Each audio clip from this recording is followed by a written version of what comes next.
आज हमारे साथ इस पॉडकास्ट में वो शख्स मौजूद हैं जो बहुत बड़े और काफी अच्छे एस्ट्रोलॉजर हैं। ज्योतिष ओनली हिंदुओं पर वर्क करता है या अन्य धर्म के लोगों पर भी वर्क करता है? ज्योतिष कभी भी भाग्य बदलने का साइंस नहीं। अगर जो मैं भाग्य बदल सकता तो अपना बदल लेता, शायद अंबानी अडानी एलन बन जाता। किसी अपने बेटे का, अपनी बेटी का, अपने माता का, पिता का, किसी का नहीं बदल सकता।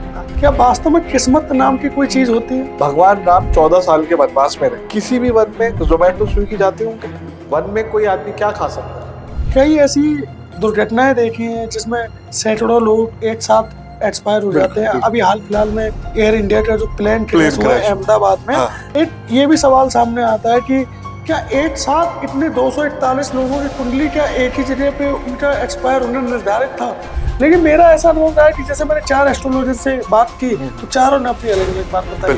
फिर मैं भरोसा कैसे?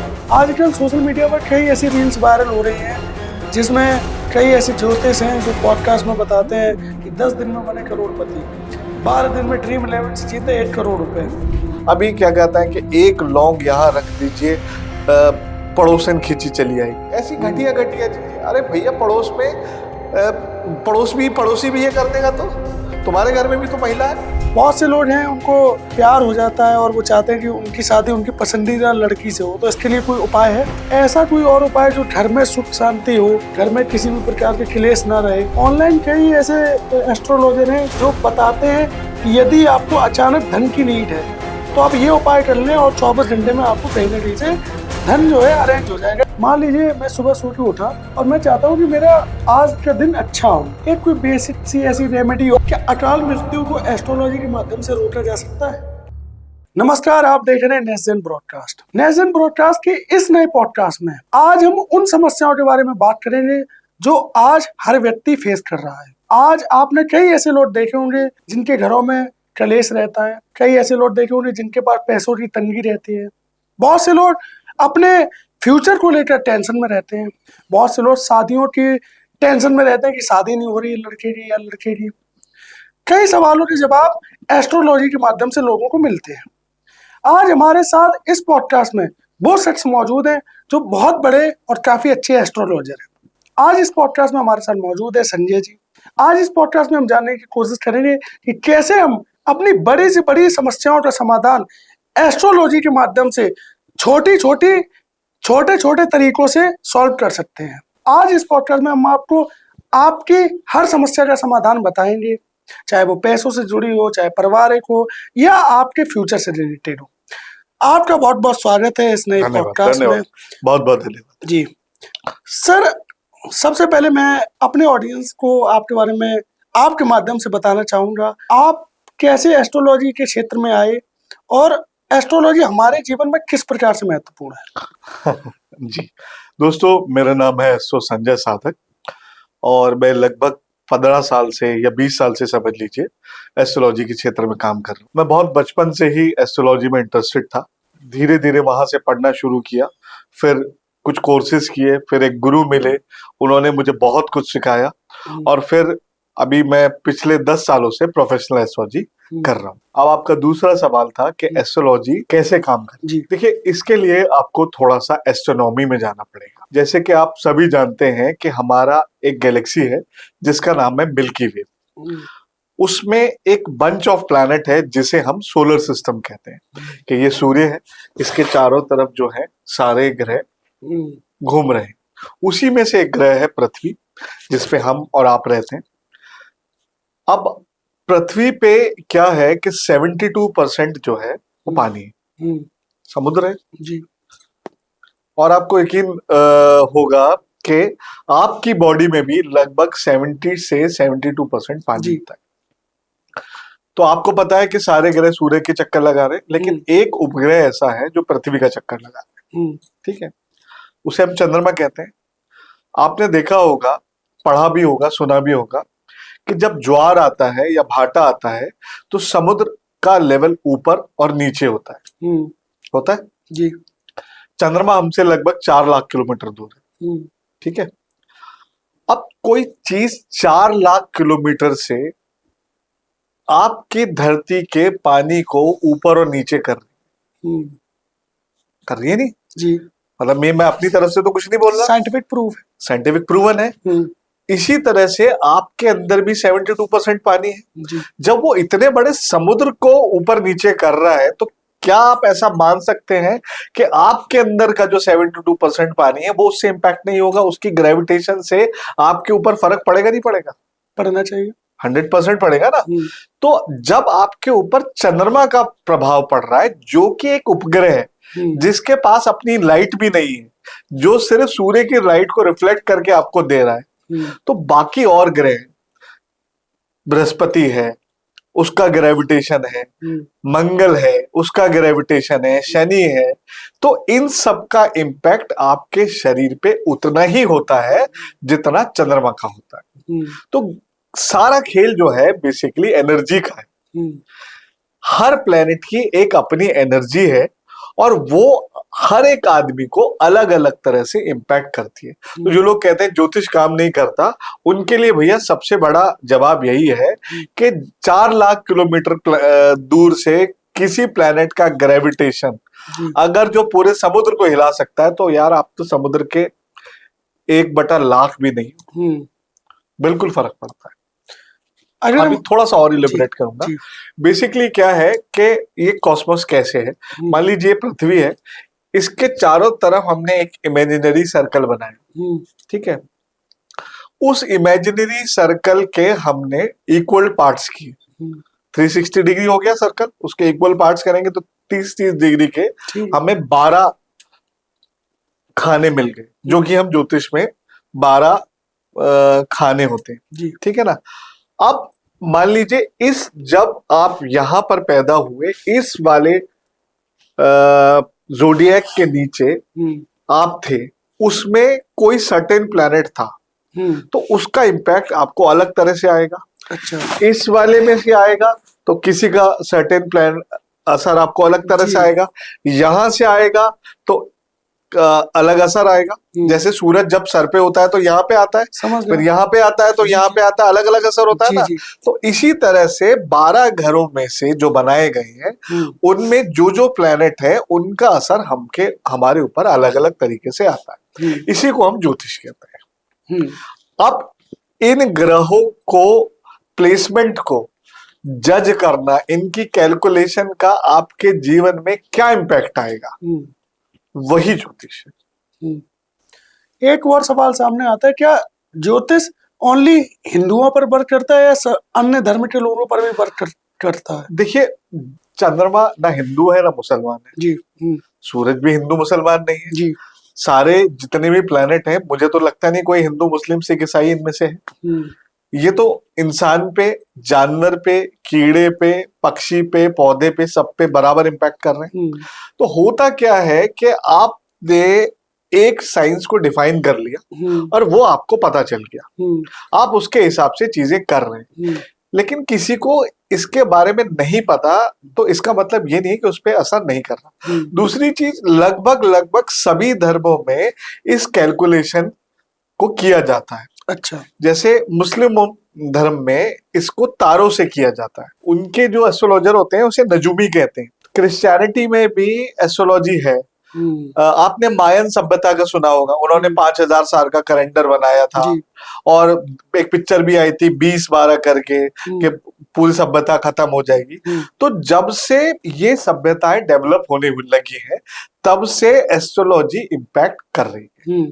वर्तमान समय में यदि देखा जाए तो जो नया युवा है, नए जमाने के जो लोग हैं, वो एस्ट्रोलॉजी पर ज्यादा ध्यान नहीं देते हैं। तो ऐसे में क्या हमें मान सकते हैं जो आज के समय में लोग गलत रास्तों पर चल रहे हैं, गलत आदतों में पड़ रहे हैं, इनके ऊपर एस्ट्रोलॉजी का प्रभाव हो रहा है? सेम कुंडली आपकी गाजा में होती, जहाँ पे रोज बम गिर रहे हैं, तो फलादेश बदल जाता। यही कुंडली आपके अमेरिका में होती तो आप जो है 10 गुना 50 गुना ज्यादा अमीर होते। तो देश काल परिस्थिति के हिसाब से फलादेश बदल जाता है। दूसरी चीज, जो युवा है सबका सब वेस्टर्न कल्चर की तरफ जा रहा है। हमारे यहाँ संस्कार होते हैं, 16 संस्कार होते हैं। पहले नामकरण होता है, फिर प्राशन होता है, फिर जनेऊ होता है, मतलब इस तरह से 16 संस्कार हैं। वो 16 संस्कार क्या मतलब, संस्कार का मतलब क्या है? संस्कार का मतलब है कि आपके अंदर कुछ अच्छी चीजों को फीड किया जाता है।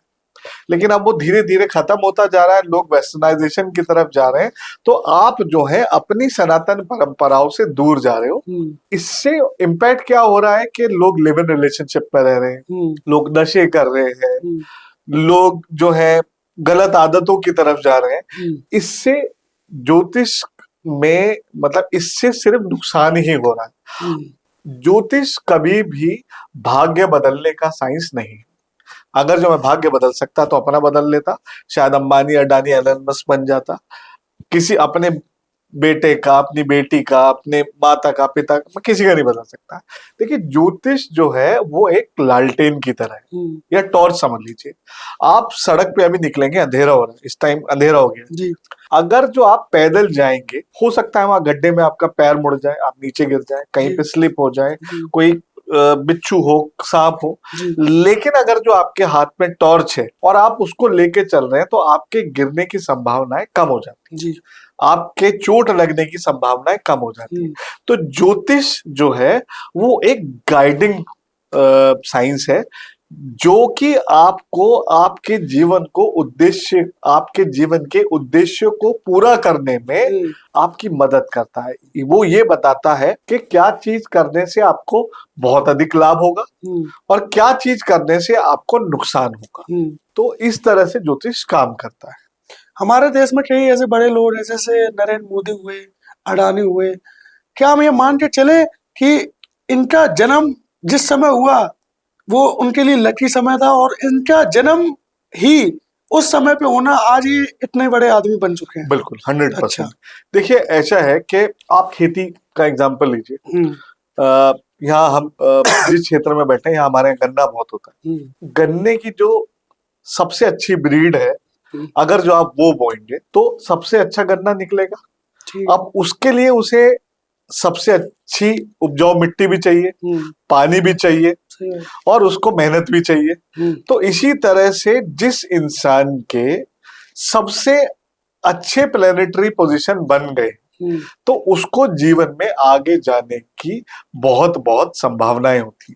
अब बात आती है कि आपको अच्छी प्लेनेटरी पोजीशन मिलेगी कैसे। देखिए क्या है कि सनातन धर्म जो है वो पुनर्जन्म में मानता है। बहुत से लोग नहीं मानते, मतलब बहुत से धर्मों में नहीं माना जाता, लेकिन सनातन धर्म में माना जाता है। सनातन धर्म में पुनर्जन्म का कॉन्सेप्ट हमेशा से है कि आत्मा जो है वो कहते हैं नैनम छिन्दन्ति शस्त्राणि नैनम दहति पावक, कि आत्मा जो है मरती नहीं है, वो सिर्फ चोला बदलती है। तो आप हो सकता है कि 3000 साल पहले जो है आप क्या कहते हैं डाकू रहे और 1500 साल पहले हो सकता है कि आप जो है अकबर बादशाह रहे। तो आपने जो कर्म किसी लाइफ में किए उसका फिर असेसमेंट होता है। अच्छा, मान लीजिए आपने क्या कहते हैं लोगों में खूब पैसा बांटा, मैं एग्जांपल दे रहा हूँ, खूब लोगों की सेवा करी, मंदिर बनवाए, धर्मशालाएं बनवाई, रास्ते बनवाए, प्याऊ लगवाए, सब कुछ जो है धर्म के लिए।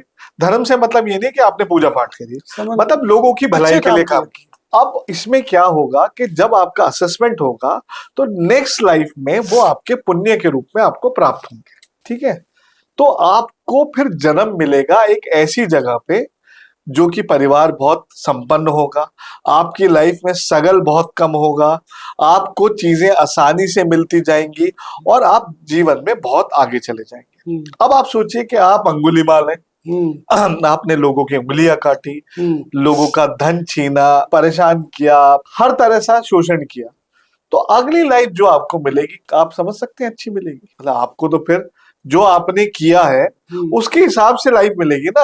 हो सकता है कि आप बहुत दरिद्र परिवार में हो, आपको कोई बड़ी बीमारी हो, आपका कोई अंग खराब हो, या आपको मतलब पूरा जीवन जो है घिसट घिसट के जीना पड़े। तो इसी तरह से कॉन्सेप्ट जो है ज्योतिष का काम करता है। आज के समय में जैसा आपने भी बताया कि अच्छी लाइफ मिलती है, पूर्व के जन्मों में जो हमने कार्य किए, जो हमने कर्म किए उसके अनुसार हमें अच्छी लाइफ मिलती है। लेकिन जैसे वर्तमान समय में हम देखें तो हम लोगों ने ये देखा है, कई लोगों को देखते हैं हम, जो अच्छा व्यक्ति अच्छे काम कर रहा है तो उसके पास तो धन की कमी है, लेकिन जो व्यक्ति लोगों को ठग रहा है, फ्रॉड कर रहा है, उनके पास धन अपार है, उनके पास धन की कमी नहीं है और उनकी जो है पॉपुलैरिटी भी उनकी बढ़ रही है। ऐसा क्यों? बिल्कुल बिल्कुल, आपने बहुत ही अच्छा सवाल पूछा। ये लोग मुझसे अक्सर पूछते हैं। जैसे आप हैं, आपके अकाउंट में 100 करोड़ रुपए पड़े, ठीक है। और आप कोई काम नहीं करते, ना ऑफिस जाते हैं, ना आपने दुकान खोल रखी है, ना बिजनेस खोल रखा है। सुबह उठते हैं, चाय पीते हैं, आपके नौकर आपको चाय देते हैं, नाश्ता करते हैं, दोपहर में गाड़ी लेके निकल जाते हैं, फिर शाम को क्लब जाते हैं, डांस करते हैं और घूम फिर के आ जाते हैं। एक आदमी सुबह उठता है, नौकरी पे जाता है, सारा दिन मेहनत करता है, फिर पैसे बचाने के लिए वापस भी आता है, ठीक है, लेकिन उससे सिर्फ 15,000 रुपए मिलते। क्या वो आपकी लाइफस्टाइल फॉलो कर सकता है? नहीं कर सकता। नहीं कर सकता ना। इसी तरह से अब जो आदमी लोगों का अहित कर रहा है, शोषण कर रहा है, गले काट रहा है, उसके प्रारब्ध के जो पुण्य है ना, वो 100 करोड़ है। जब तक वो चल रहे हैं, पुराना स्टॉक है वो, जब तक वो चल रहे हैं, उस आदमी का बाल भी बाका नहीं होगा। और जिस दिन वो खत्म होंगे, वो ऐसे क्रैश करेगा जैसे कि प्लेन क्रैश करता है। अब ये हो सकता है कि किसी के पुण्य जो है वो इतने हैं कि वो पूरा जीवन चल जाए, किसी के पुण्य इतने हैं कि वो 5 साल चले। आपने बहुत से लोग देखे होंगे, जीवन के शुरुआती दौर में अच्छे घर में पैदा हो गए, खूब मजे लिए और लाजवाब जिंदगी जी, लेकिन बुढ़ापा जो है वृद्धाश्रम में बीत रहा है। या एक सिंघानिया है रेमंड वाले, उनके बेटे ने उनको निकाल दिया है पूरे बिजनेस से, और वो शायद वृद्धाश्रम में रहते हैं, ऐसा कुछ मुझे मतलब पूरा एग्जैक्टली याद नहीं है। तो उनके पूर्व पुण्य तो बहुत अच्छे थे, लेकिन वो खत्म हो गए, तो फिर उनको वो वाली लाइफ मिल गई। तो इसका कहने का मतलब ये है कि कोई आदमी अगर जो गलत काम करके, गले काट के, शोषण करके आगे बढ़ रहा है, तो इसका मतलब ये नहीं है कि कर्मा का कॉन्सेप्ट काम नहीं करता। ये एग्जैक्टली काम करता है, और कर्मा जो है बूमरैंग की तरह है, आप जितनी जोर से फेंकोगे वो उतनी ही जोर से आपको वापस हिट बैक करेगा। लेकिन जो लोग जीवन में बुरा करके भी ग्रो कर रहे हैं, तो आप ये समझिए कि उसके पूर्व पुण्य जो है अभी चल रहे हैं, और जिस दिन वो खत्म होंगे तो वो फिर बहुत बुरा भोगेगा। अब ये नहीं बताया जा सकता कि वो 40 साल की उम्र में भोगेगा या मरने से 1 हफ्ते पहले भोगेगा, क्योंकि हमें तो पता नहीं ना किसने कितने पुण्य किए। बहुत से आज के समय में लोग हैं जिन्होंने अपनी कुंडली नहीं बनवाई कभी। जैसे मैं ही हूँ, मुझे मालूम नहीं है कि मेरी कुंडली बनी है कि नहीं बनी है। एक साधारण रूप से, जैसे हम कुछ काम कर रहे हैं, हमें सफलता मिल रही है, पैसे की कमी है, हम ये कैसे समझे कि हमारा कौन सा ग्रह खराब है और फिर इसका समाधान क्या है? जी देखिए, सबसे पहली बात तो कुंडली के लिए अगर जो आपके पास date of birth, time of birth और प्लेस ऑफ बर्थ है, तो 1000 सॉफ्टवेयर है, किसी पे भी डाल के आप अपनी कुंडली बनवा लीजिए और किसी अच्छे ज्योतिष से उसका कंसल्ट कीजिए। अब आता है ग्रहों का कारक तत्व। इसमें बड़ा थोड़ा सा आपको समझना पड़ेगा।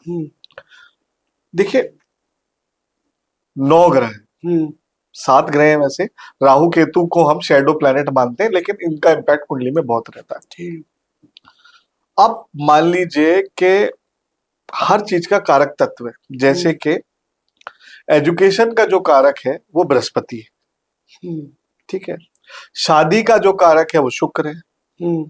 बिजनेस का जो कारक है वो बुध है। अच्छा। नौकरी का जो कारक है वो शनि है। सरकार का जो कारक है, राजनीति का जो कारक है वो सूर्य है, ठीक है। स्पिरिचुअलिटी का जो कारक है वो केतु है। जुए सट्टे का जो कारक है वो राहु है। अब आप मान लीजिए कि आपकी एजुकेशन में प्रॉब्लम आती है, ठीक है, तो एजुकेशन का कारक मैंने आपको क्या बताया? बृहस्पति। तो आपको ये देखना पड़ेगा कि आपके एजुकेशन में जो ब्रेक आ रहा है वो फाइनेंशियल आ रहा है, तो इसका मतलब कहीं ना कहीं शुक्र की दिक्कत हुई है। या आपका कंसंट्रेशन नहीं बन रहा, तो कहीं ना कहीं चंद्रमा पीड़ित है। या आपको याद नहीं रहता, तो आपका बुध पीड़ित है। अच्छा, मतलब उसका फिर हम कैलकुलेशन ऐसे निकालते हैं कि एक बच्चा है, वो पढ़ता है और वो फेल हो जाता है, लेकिन वो मेहनत पूरी कर रहा है, तो इसका मतलब यह है कि उसका बृहस्पति पीड़ित है और कहीं ना कहीं बुध पीड़ित है, क्योंकि बुध याददाश्त का कारक है।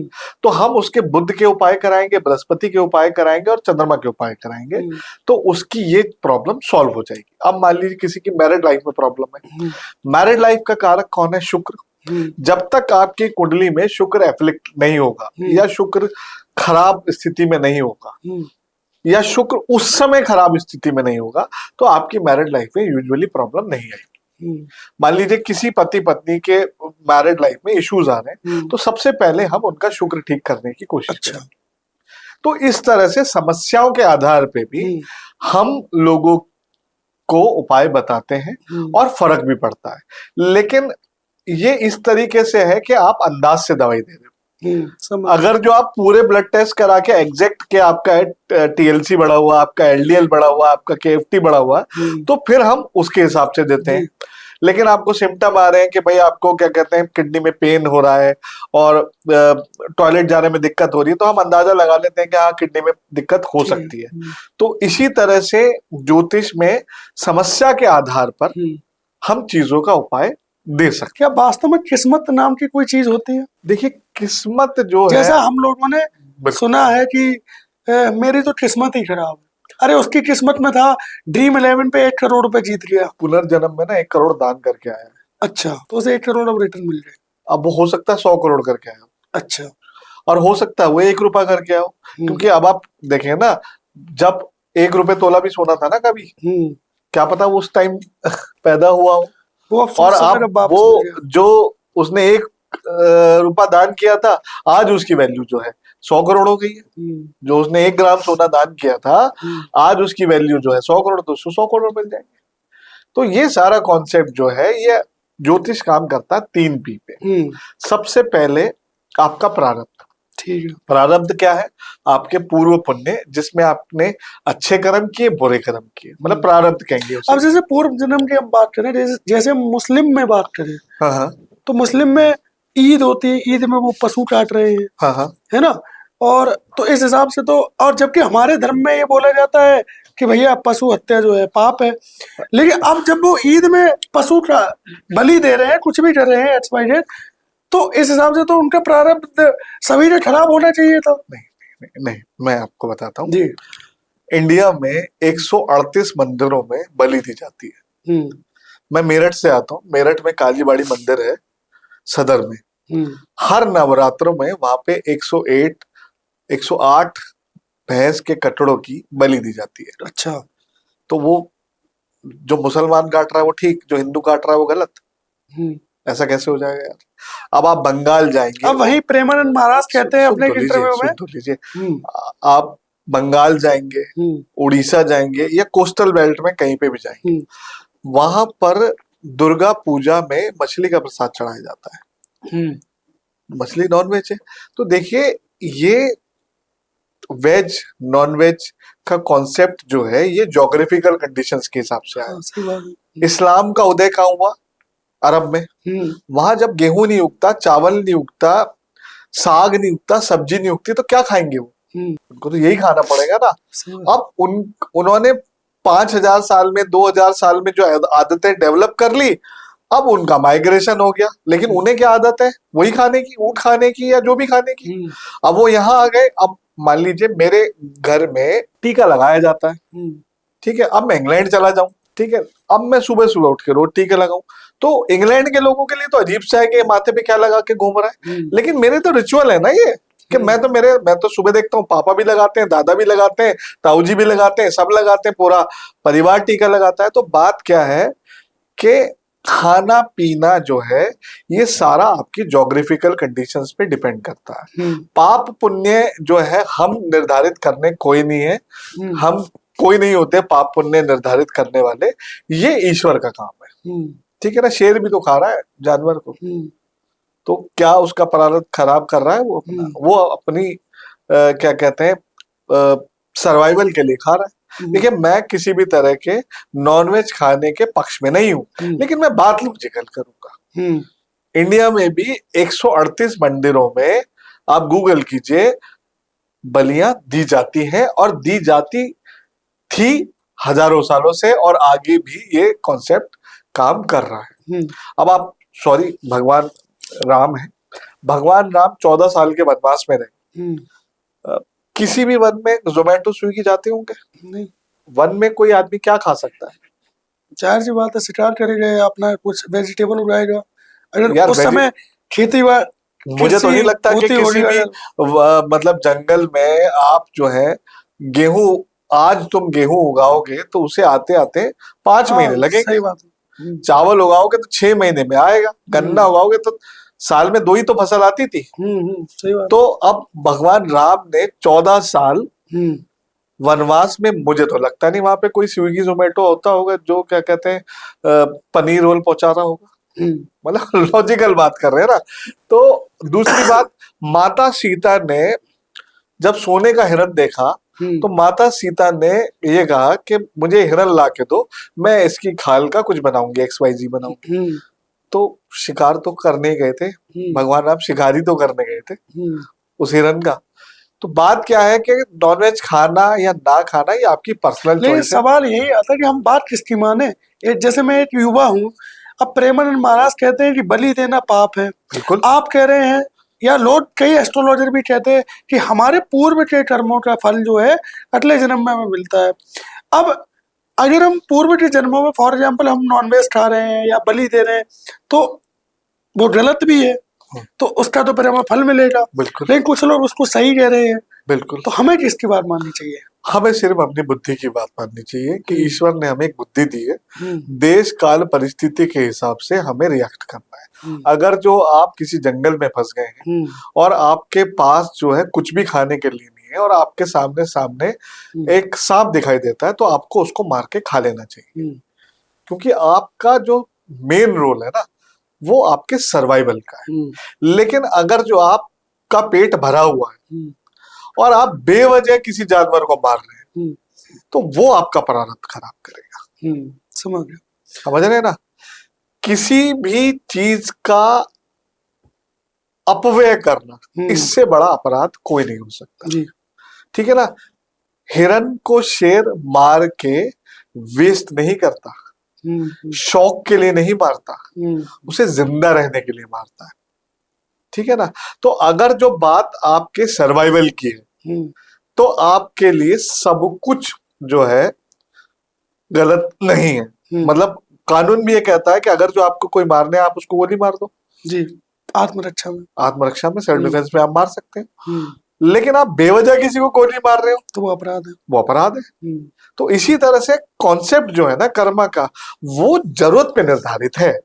अब मान लीजिए आप किसी ऐसी सभ्यता में थे, आज से आप 2000 साल पहले चले जाइए, जब खेती नहीं होती थी, तब लोग शिकार करके ही खाते थे।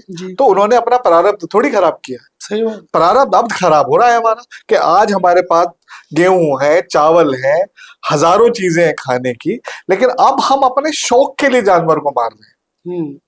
ये हमारा प्रारब्ध कर रहा है। तब प्रारब्ध खराब नहीं था जब हमें अपने जीवन के लिए क्या कहते हैं किसी को मारना था। जी। कई ऐसी दुर्घटनाएं देखी हैं जिसमें सैकड़ों लोग एक साथ एक्सपायर हो जाते हैं। अभी हाल फिलहाल में एयर इंडिया का जो प्लेन क्रैश हुआ अहमदाबाद में, एक ये भी सवाल सामने आता है कि क्या एक साथ इतने 241 लोगों की कुंडली क्या एक ही जगह पे उनका एक्सपायर होना निर्धारित था? देखिए इसमें बहुत सारे अलग अलग कॉन्सेप्ट हैं। बात क्या है कि कई बारी प्रकृति जो है वो बलि मांगती है। अच्छा। जैसे सुनामी आया, हजारों लोग, जानवर, कीड़े मकोड़े सब जगह वो मर गए। ज्वालामुखी फटा, बहुत सारे लोग मर गए। बाढ़ आई, बहुत सारे लोग मर गए। केदारनाथ में बाढ़ आई थी, आपको याद हो कुछ साल पहले, बहुत सारे लोग मर गए, दबी गए नीचे। तो वो भूमि जो है ना वो जब बिल्कुल अतृप्त हो जाती है, क्योंकि इंसान जो सबसे बुरा कर रहा है ना प्रकृति के साथ, वो प्रकृति के साथ कर रहा है।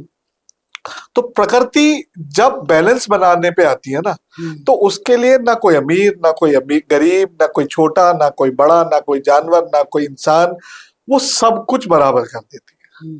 तो ये कि उन सब लोगों की मृत्यु आई थी, सबकी कुंडली खराब थी।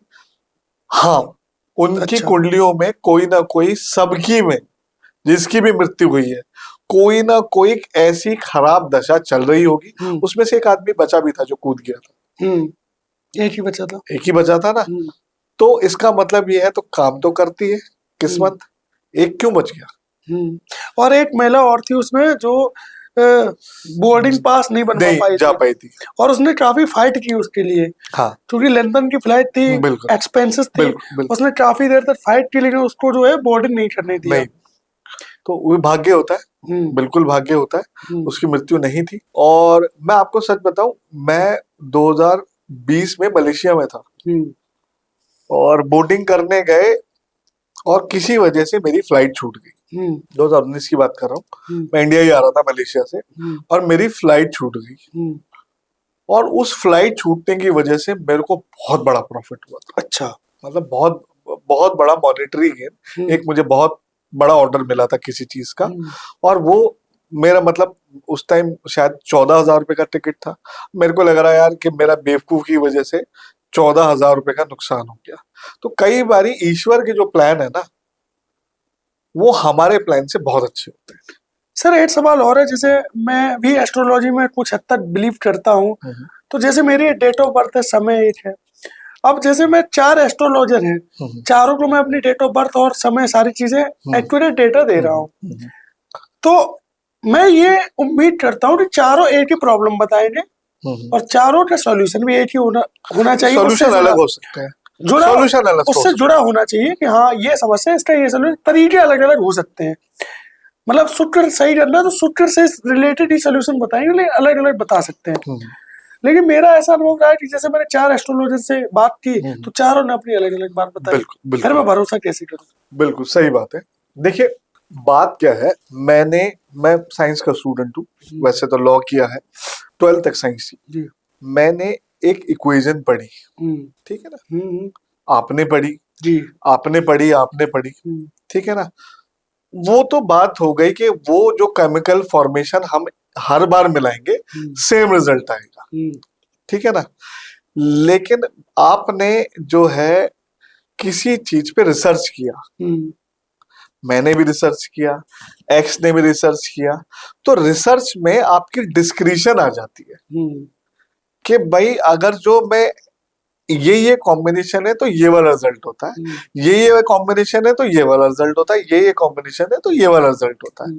तो वो डिपेंड करता है ज्योतिष जिसको आप अपनी कुंडली दिखा रहे हो उसकी रिसर्च कितनी मजबूत है, ठीक है ना।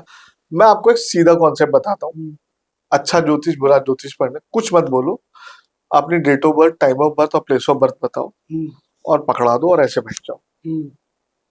अगर वो 20 मिनट में आपकी समस्या बता देता है तो इसका मतलब उसे ज्योतिष आता है जी।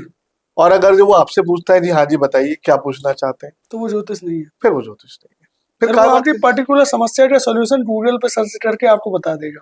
वो अलग चीज है, सॉल्यूशन नहीं। पहले देखिए सॉल्यूशन तो बहुत बाद की चीज है।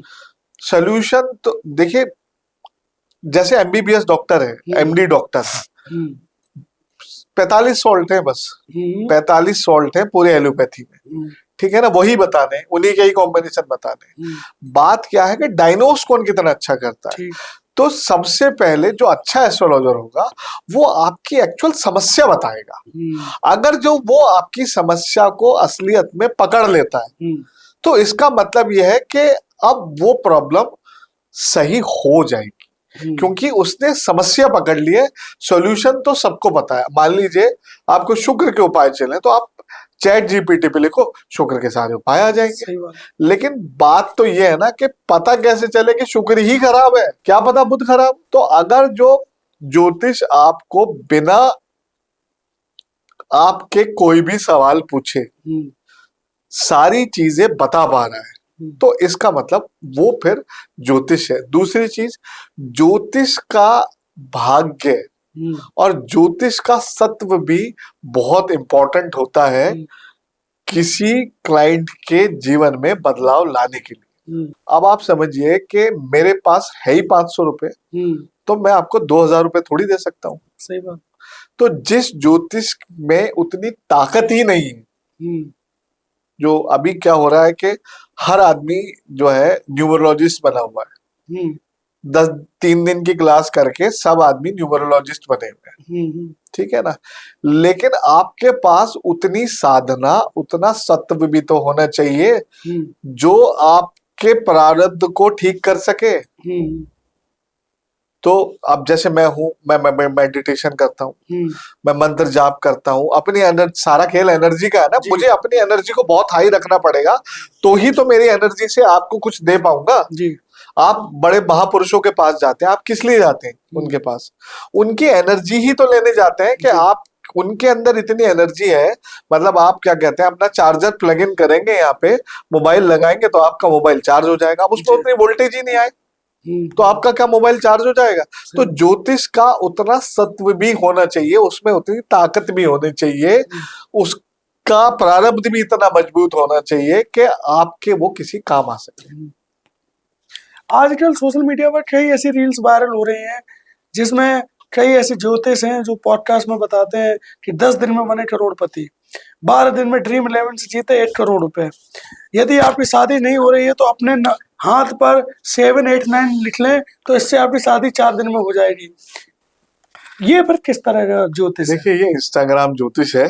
हमने तो वैदिक ज्योतिष, पराशरी ज्योतिष, केपी ज्योतिष, ये सब सुना था, लेकिन अभी 10 साल से इंस्टाग्राम ज्योतिष भी आ गया है। अगर जो कोई नंबर लिखने से किसी की शादी होती तो कोई बिना शादी के घूम रहा होता? अगर जो कोई 10 दिन में करोड़पति हो सकता होता तो क्या वो किसी को बताएगा? मान लीजिए मेरे पास कोई ऐसा तरीका है कि मैं इंसान को 10 दिन में करोड़पति बना सकता हूँ, ठीक है, तो मैं आपको करोड़पति बनाने की 2000, 5000, 11000, 21000 फीस लूंगा। सही बात है, आप खुद बन सकते हैं। मैं आपसे 50 लाख मांगूंगा ना कि भाई तेरे को करोड़पति बताऊंगा, तू मुझे 50% देगा। आप तैयार हो जाओगे? हाँ ठीक है यार, 10 दिन में 50 लाख तो आ रहे हैं। सही बात। तो आपको क्या लगता है, जो 10, 20,000, 50,000 रुपए कोई फीस ले रहा हो, उसके पास उतना सत्व है कि किसी को 10 दिन में करोड़पति बनाए? पॉसिबल नहीं।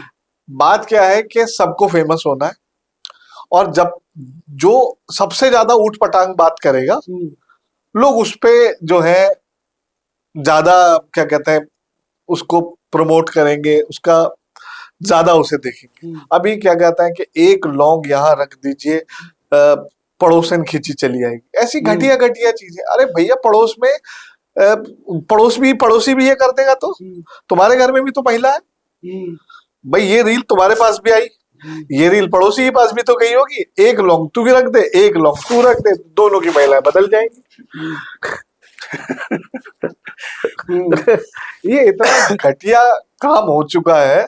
और जो जितनी ऊट पटांग बात बता रहा है, एक लेडी है वो कह रही है कि अपने प्राइवेट पार्ट पे अल्कोहल लगाओ तो आपका ये हो जाएगा। अरे भैया, प्राइवेट पे अल्कोहल लगाने से अगर जो आपका भला हो रहा होता तो आप मैडम यहाँ क्यों पॉडकास्ट कर रही है? अपना भला करके कोई आइलैंड पे खरीद लीजिए, वहां रह लीजिए। एक वो आए थे अंकल आंटी गोरे गोरे से, कॉन्वलेक्सा मैं देखा हूँ। मैं फ्लाइट में था तो एक बराबर में बैठी थी फीमेल, वो कह रही कॉन्वलेक्सा। मैंने मैडम ज्यादा मत करो, अभी यहाँ ना DRI पकड़ लेगी आपको।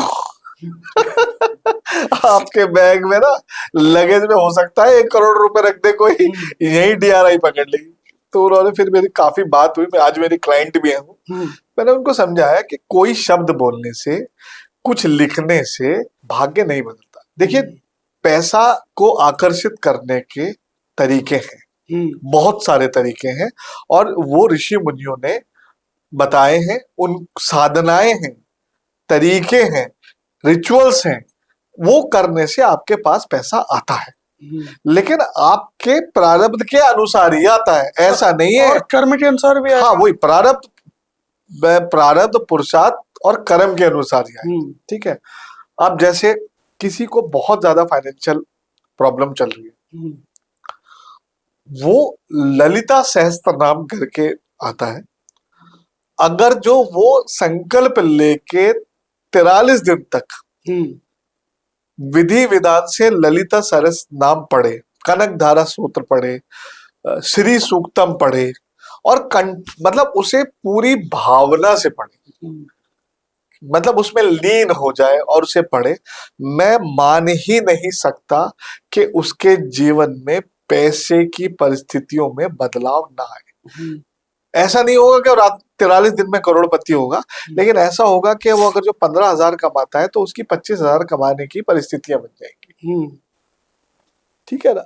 वो 50 लाख कमाता है तो हो सकता है वो 70 लाख कमाने लगे। वो 100 करोड़ कमाता है तो हो सकता है वो 150 करोड़ पे पहुंच जाए। तो इस तरह से ज्योतिष में बहुत सारे उपाय, बात क्या है, उपाय क्या है, वो एनर्जी है। उन्होंने एक एनर्जी का कोड तैयार किया है हमारे ऋषि मुनियों ने। आप जैसे आपको पैसे की प्रॉब्लम है तो आपके ऑरा में जो फ्रीक्वेंसी कम है, वो फ्रीक्वेंसी अगर जो आप डालेंगे तो वो पैसा आकर्षित होने लगेगा। वो फ्रीक्वेंसी क्या है, वो बहुत सारे उपाय हैं जिसको करने से आपके अंदर वो एनर्जी बढ़ जाएगी और आपकी तरफ पैसा आने लगेगा। अब आगे की पॉडकास्ट में हम कुछ समस्याएं आपसे पूछेंगे और उनका सोल्यूशन आपसे जानने की कोशिश करेंगे। बहुत से लोग हैं, उनको प्यार हो जाता है और वो चाहते हैं कि उनकी शादी उनकी पसंदीदा लड़की से हो, तो इसके लिए कोई उपाय है? देखिए, उपाय तब काम करता है जब आपके भाग्य में लव मैरिज का कोई योग बन रहा हो। अच्छा, ठीक है। अदरवाइज आप कोई भी उपाय कर लो, अगर जो आपके भाग्य में वो चीज है नहीं, उसको ज्यादा कम किया जा सकता है। अच्छा, अगर जो मान लिया किसी के भाग्य में बिजनेस का योग ही नहीं है, वो शुक्र के कितने ही उपाय कर ले, कुछ भी कर ले, अच्छा, मतलब बुध के कितने ही उपाय कर ले, वो नहीं कुछ कर पाएगा। तो सबसे पहले आपकी कुंडली में लव मैरिज का योग होना चाहिए। अब आते हैं कि किसी को कैसे पता चले योग है कि नहीं, वो तो एस्ट्रोलॉजर ही बता पाएगा। लेकिन मैं आपको एक कॉन्सेप्ट बता देता हूँ। प्रेम का जो ग्रह है वो लोग समझते हैं शुक्र है। शुक्र आकर्षण का ग्रह है, शुक्र रिलेशनशिप का ग्रह है, शुक्र शादी का ग्रह है। लेकिन प्रेम का जो ग्रह है वो है चंद्रमा। अगर आपकी कुंडली में शुक्र और चंद्रमा की स्थिति अच्छी है तो आपके प्रेम विवाह होने के प्रबल योग बनते हैं। अगर किसी की कुंडली में चंद्रमा बहुत बुरी तरह एफ्लिक्टेड है तो उसे जीवन में पत्नी का, पति का, बेटे का, माँ का, पिता का, किसी का भी बहुत ज्यादा प्यार नहीं मिलेगा। अब मैं उपाय बता देता हूँ। अगर जो आप प्रेम विवाह करना चाहते हैं तो आप अपने शुक्र को बलवान कीजिए और अपने चंद्रमा को बलवान कीजिए। चंद्रमा को बलवान करने के लिए आप जो भी स्त्री आपकी माँ समान है, चाची हो सकती है, ताई हो सकती है, पड़ोसन हो सकती है, कोई भी महिला जो आपकी माता की तरह है, आप सबसे पहले उसका सम्मान कीजिए। दूसरी चीज, आप जो है कोशिश कीजिए कि ज्यादा से ज्यादा पानी का इंटेक करें। पानी मतलब चंद्रमा। अच्छा, ठीक है। व्यवस्थित रहे, नींद पूरी लें। फिर चंद्रमा को मैं पूरा आपको वही बता देता हूँ। सबसे बढ़िया जो चंद्रमा का मैंने आज तक उपाय देखा है वो ये है कि आप एक स्टील की थाली ले लीजिए, ठीक है, उसमें पानी भर लीजिए और आप ऐसे बैठिए कि चंद्रमा आपके पीछे की तरफ हो। अच्छा, और स्टील की थाली आपके आगे की तरफ, और चंद्रमा का रिफ्लेक्शन जो है आप चांदी की थाली में देखिए और वहीं बैठकर ओम सोम सोमाय नमः कीजिए। इससे बढ़िया चंद्रमा का उपाय आपको नहीं मिलेगा। ये आपको पूर्णमासी की रात को करना है। अगर जो कोई व्यक्ति 2-4 घंटे लगातार ये करता है तो उसके जीवन में कैश फ्लो और उसे प्रेम, देखिए प्रेम और वासना में अंतर है। जी, सही बात है। अगर जो आपका चंद्रमा बहुत अच्छा है तो ही आपको प्रेम मिल सकता है। तो अगर जो कोई व्यक्ति ये उपाय करता है और उसके भाग्य में प्रेम विवाह जैसी कोई चीज है तो उसके चांसेस बहुत ज्यादा बढ़ जाएंगे। दूसरा प्लैनेट है शुक्र। शुक्र रिलेशनशिप का प्लैनेट है। सबसे पहले आपको साफ सुथरा रहना है। साफ सुथरा का मतलब ये नहीं कि आप रोज नए ब्रांडेड कपड़े पहने। कोशिश कीजिए कि आप धुले हुए प्रेस करे हुए कपड़े पहनिए। अपने शरीर को एकदम स्वच्छ रखिए, बाल कटवा के रखिए, शेप बना के रखिए, जूते साफ, अपने आसपास जो है चीजें ऑर्गेनाइज करके रखिए। तो ये दोनों चीजें अगर जो आप ठीक रखेंगे तो आपके ये प्लैनेट अच्छे रहेंगे और प्रेम विवाह के चांसेस आपके बनते हैं। अब इसके बाद के जो उपाय हैं वो केवल और केवल चार्ट देख के ही बताए जा सकते हैं। अच्छा। जैसे कि शुक्र का मंत्र है, अब वो हर एक को सूट नहीं करेगा। चंद्र का मंत्र है, वो हर एक को सूट नहीं करेगा। दान है, वो हर एक को सूट नहीं करेगा। लेकिन अगर जो ये चीजें भी आप करते हैं तो इससे आपके जो प्लैनेट है वो ठीक रहते हैं। ये बेसिक ट्रीटमेंट है। बेसिक बाकी पेशेंट देखकर, पेशेंट की स्थिति देखकर ही पता चल पाएगा कि इसको कौन सी दवाई ऐसी देनी है जिससे इसका इलाज। पहली बात तो वो योग आपकी कुंडली में होना चाहिए जी, तभी उसे एक्टिवेट किया जा सकता है। अगर जो वो आपके कुंडली में योग है ही नहीं तो फिर आप कितना ही कुछ भी, कोई सा भी कहीं पे कुछ भी लिख लो, कोई अल्कोहल लगा लो, कुछ नहीं होने वाला। जैसे एक सवाल और मैं पूछना चाहूंगा इसी के बीच में। अब बहुत से लोग मैंने देखे हैं कि 12वीं के बाद बच्चे को पढ़ा रहे हैं, जबरदस्ती MBBS की तैयारी करवा रहे हैं, या फोटोग्राफी का कोर्स करवा रहे हैं, या सिविल इंजीनियर बना रहे हैं, लेकिन उनका बच्चा हो नहीं रहा सफल। क्या पेरेंट्स को एक एज के बाद बच्चों की कुंडली बनवानी चाहिए और कुंडली बनवा के ये देखना चाहिए कि इसमें किसके योग बनने हैं, फिर उसके अकॉर्डिंग ही प्लानिंग करनी चाहिए उनके फ्यूचर? ये बहुत अच्छा तरीका है। देखिए, आप एक सर्टेन कॉम्बिनेशन के साथ पैदा हुए, ठीक है ना। जैसे आप पॉडकास्ट कर रहे हैं, मैं ज्योतिष हूँ, मेरे पूरे खानदान में कोई ज्योतिष नहीं है, दूर दूर तक कोई ज्योतिष नहीं है, और कोई ज्योतिष से लेना देना भी शायद कोई किसी ने कुंडली में दिखाई हो आज से 10-15 साल पहले, और मेरे पे भी लोग हंसते थे। तो मैं एक सर्टेन तरह के कॉम्बिनेशन के साथ पैदा हुआ जिसकी वजह से मुझे ज्योतिष में इंटरेस्ट आया, उसकी मैंने स्टडी की और वो मुझे फलित भी हुआ कि आज मैं उससे कुछ अर्न भी कर पा रहा हूँ। तो अगर जो मान लिया आपका कोई बच्चा है और आप अगर जो उसका चार्ट किसी अच्छे एस्ट्रोलॉजर से डिस्कस करते हैं तो वो उसको एनालाइज करेगा कि इसकी जब 10वीं क्लास होगी तो इसका ये वाला प्लैनेट एक्टिवेट होगा, ये वाली दशा होगी, अगर जो आप ये चीजें इसको कराएंगे तो इसके चांसेस ज्यादा है। जब इसकी 12th आएगी तब उसका करियर डिसाइड होता है ना, वो कॉमर्स लेगा, मतलब BA करेगा, BSc करेगा, इंजीनियरिंग करेगा, AI में जाएगा। तो उस समय अगर जो आप किसी एस्ट्रोलॉजर से चार्ट कंसल्ट कराएंगे, वो बताएगा कि मान लीजिए कोई बच्चा 2030 में 12th में आएगा, ठीक है, और उसकी जो दशा रहेगी वो 2030 से लेके 35 तक रहेगी।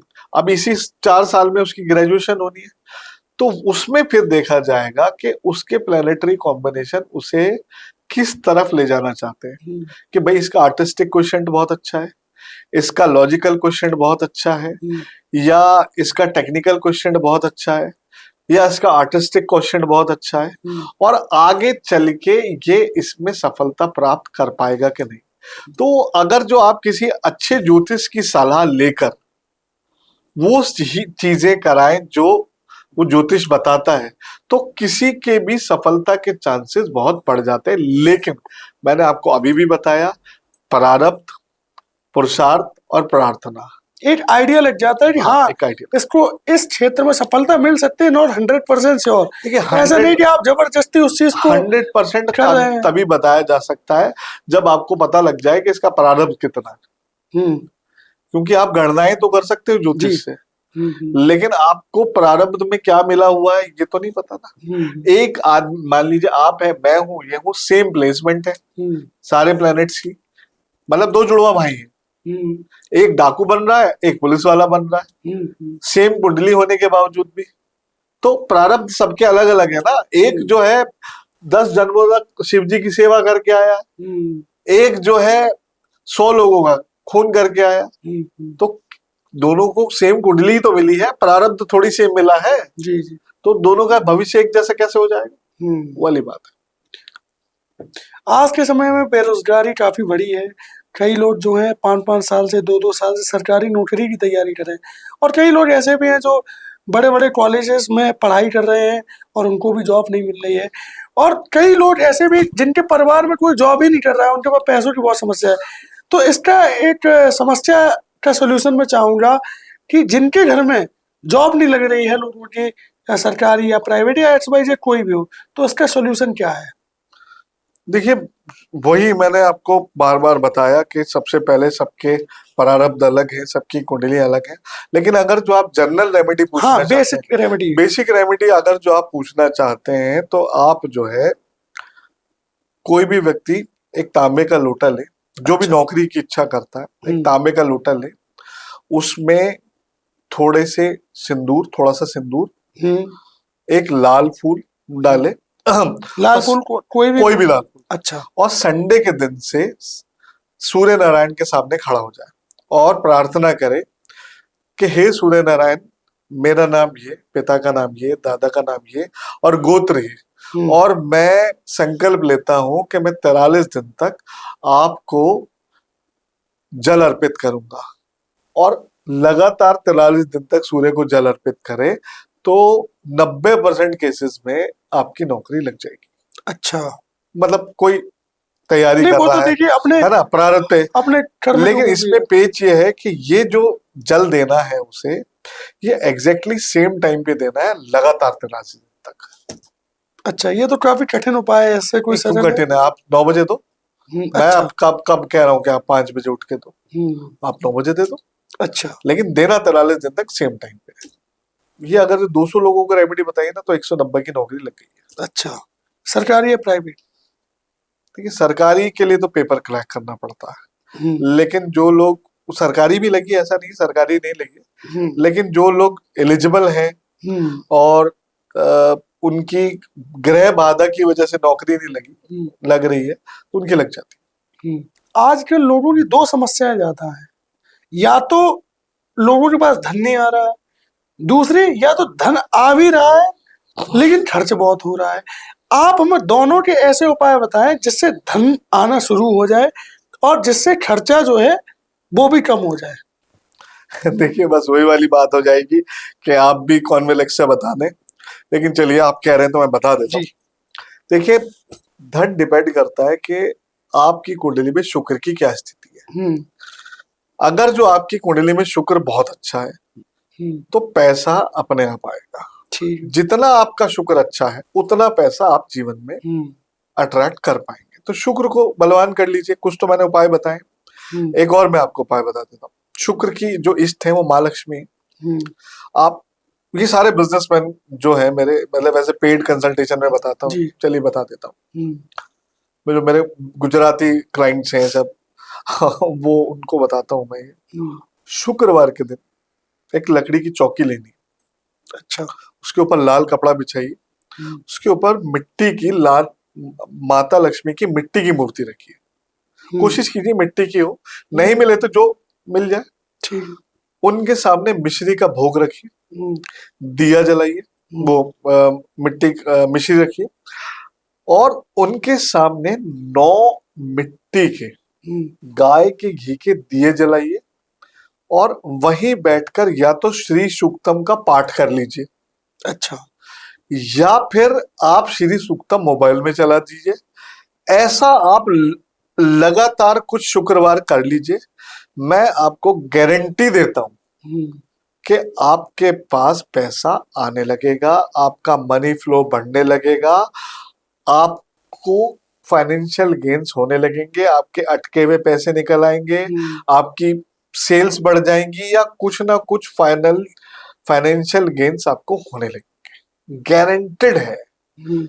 आजमाया उपाय हजारों लोगों को बताया, आज तक किसी ने ये नहीं कहा कि मुझे फायदा नहीं हो। अब ये है कि कुछ को 3 शुक्रवार में हो जाएगा, कुछ को 10 शुक्रवार में होगा। और जैसे जिनके नाजायज खर्चे बहुत हो रहे हैं कि मोबाइल खो गया, कभी लैपटॉप टूट गया, कभी सोने की चीजें खो गई, कभी मेडिकल एक्सपेंसेस में बहुत पैसे खर्च हो रहे हैं, इस पैसे को कैसे रोके? देखिए, कुंडली में 12वां घर जो है वो खर्चे का है। अच्छा ठीक है। अगर जो आपके 12वें घर में बहुत ज्यादा मेलिफिक इन्फ्लुएंस है, शनि बैठा है, मंगल बैठा है, राहु बैठा है, तो आपका जो खर्चा है वो बहुत ज्यादा होगा, अननेसेसरी होगा। राहु बैठा हो तो कोर्ट केस, शनि बैठा होगा तो बीमारी, मंगल बैठा होगा तो झगड़ा फसाद, ये सब कराएगा। तो आप अपने 12वें घर को जो है ठीक कर लीजिए। आपका मेडिकल एक्सपेंस जो 12वां घर किस ग्रह से संबंधित है? देखिए, 12वां घर जो है वैसे तो केतु और शुक्र का माना जाता है। अच्छा, बृहस्पति का भी माना जाता है, लेकिन आपको देखना पड़ेगा कि आपके चार्ट में 12वां घर कौन सा है। अगर जो आपके अननेसेसरी के खर्चे बढ़ रहे हैं तो इसका मतलब यह है कि आपकी डिजायर्स जो है जरूरत से ज्यादा हो रही है। तो कहीं ना कहीं आपका राहु जो है वो जरूरत से ज्यादा एक्टिवेट हो रहा है, इस वजह से वो आपके खर्चे बढ़ा है। आप राहु के उपाय कीजिए। राहु का एक बहुत ही अच्छा और आसान उपाय। नहीं, सॉरी टू इंटरप्ट, आपने बोला कि आपकी डिजायर बढ़ रही है, मैं उस खर्चे की बात कर रहा हूँ जो अनवांटेड होते हैं। अनवांटेड खर्चों के लिए भी ज्यादातर राहु ही जिम्मेदार होता है, अच्छा क्योंकि राहु जो है वो सडन इवेंट्स का प्लैनेट है। अच्छा। मान लीजिए आप जा रहे हैं और आपकी कार में कुछ कोई ठोक गया, हम्म या आपके घर में क्या कहते हैं कोई इलेक्ट्रॉनिक आइटम, मान लीजिए आपका क्या कहते हैं नया आपने एक 1-1.5 लाख रुपए का टीवी खरीदा और वो फूक गया, तो इलेक्ट्रॉनिक क्या है, वो राहु है। राहु कहीं ना कहीं एफिलिक्ट हो रहा है तो आपका वो टीवी खराब हो गया। आपका मोबाइल जो है वो राहु है, वो आपका मोबाइल खो जाए, चोरी हो जाए, खराब हो जाए, तो कहीं ना कहीं राहु एफ्लिक्टेड है। तो सडनली जो खर्चे आ रहे हैं उसमें 90% जो है राहु का ही रोल होता है। उपाय चलिए मैं जनरल उपाय बता देता हूँ। एक गाय का उपला लीजिए, गाय का उपला बहुत आसानी से हर जगह मिल जाता है। उसको गैस पे रख के अंगार बना लीजिए, ठीक है। फिर उसे किसी मिट्टी की प्लेट पे रखिए, उस उपले को उस मिट्टी की प्लेट पे रखिए और उसके ऊपर 8 छोटी हरी इलायची रखिए।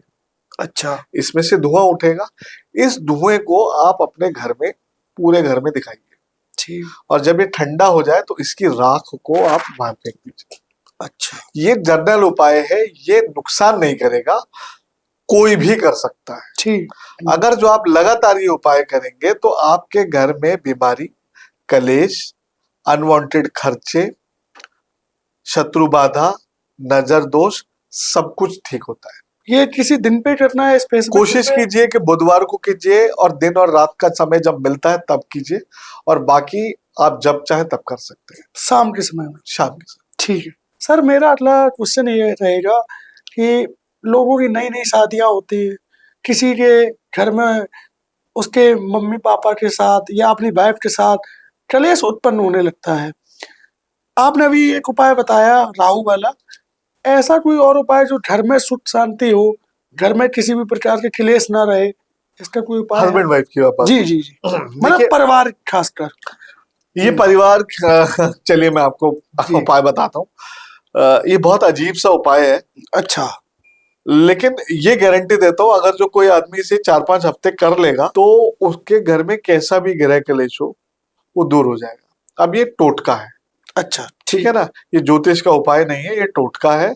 कई बार बहुत अच्छा काम करता है, 90% बहुत अच्छा काम करेगा, कई बार काम नहीं करेगा, और ये उसी कॉन्वेलेक्सा की तरह ही है। ठीक है। कबूतर की बीट होती है, अब कबूतर हर जगह पॉटी करते रहते हैं, खासकर फ्लैट वगैरह में तो बहुत है ना। कबूतर तो अगर जो आप गाय के उपले पे कबूतर की बीट चलाते हैं, अच्छा, सूखी हुई पॉटी जो होती है, और उसका धुआं देते हैं, तो आपके घर में प्रेत बाधा, भूत बाधा, कलेश, XYZ सब खत्म हो जाता है। अच्छा। ये आजमाया हुआ उपाय है।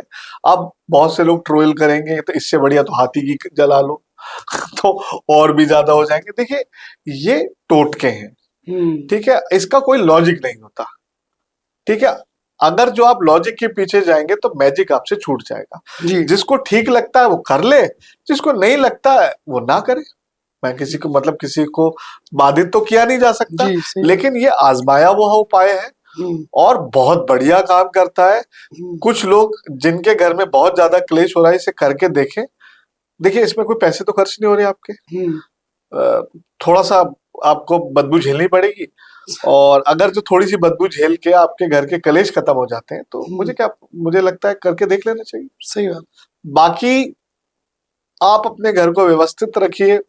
ब्रह्म स्थान घर का जो है वो सबसे इंपॉर्टेंट होता है। आपके एक तो मेन एंट्रेंस और एक ब्रह्म स्थान, अगर जो ब्रह्म स्थान खराब हो रहा है तो भी प्रॉब्लम आती है, और मेन एंट्रेंस अगर जो आपका मतलब बहुत से लोगों को देखा, घर तो बहुत शानदार है, गेट में वो क्रैक्स आ रहे हैं, उस पे काला कलर का पेंट किया हुआ। 90% इंडिया में देखा गेट पे काला कलर का पेंट होता है, ठीक है ना। गेट के दोनों तरफ जो है डस्टबिन रखे हुए हैं, गेट में क्या कहते हैं स्क्रैचेस पड़े हुए हैं। सारा खेल जो है ना वास्तु में वो सब 90% आपका मेन डोर है। अगर जो आपका मेन डोर बहुत सुव्यवस्थित है, बहुत अच्छा है, आधी से ज्यादा प्रॉब्लम आपके घर में नहीं होगी। मेन गेट पे ऐसा क्या लगाएं जिससे लक्ष्मी आकर्षित हो, या जैसा कि आपने बताया कि मेन गेट को हमें मेंटेन करना चाहिए, डस्टबिन वगैरह जो है। सबसे बढ़िया देहली पूजन था। अच्छा। देहली पूजन से अच्छा कॉन्सेप्ट मतलब नॉर्थ इंडिया में तो अब इतना नहीं है, साउथ इंडिया में वो लोग सुबह उठते हैं, दरवाजे के दोनों तरफ पानी डालते हैं, धूप दिया बत्ती करते हैं और फूल रख देते हैं, इसे हम डेली अच्छा। पूजन करते हैं। देखिए, लक्ष्मी हो, अलक्ष्मी हो, मैं हूं या आप हो, दरवाजे से ही घर में आएंगे जी और तो कोई तरीका नहीं है। जी। तो अगर जो आप अपने दरवाजे को बहुत सुंदर और सुव्यवस्थित रखते हैं तो आपके घर में सकारात्मक ऊर्जा जरूर आएगी। तो सबसे अच्छा कॉन्सेप्ट है आप देहली पूजन करें। एक बहुत आसान से उपाय है कि कोई भी महिला, घर की महिला, सुबह सुबह उठते ही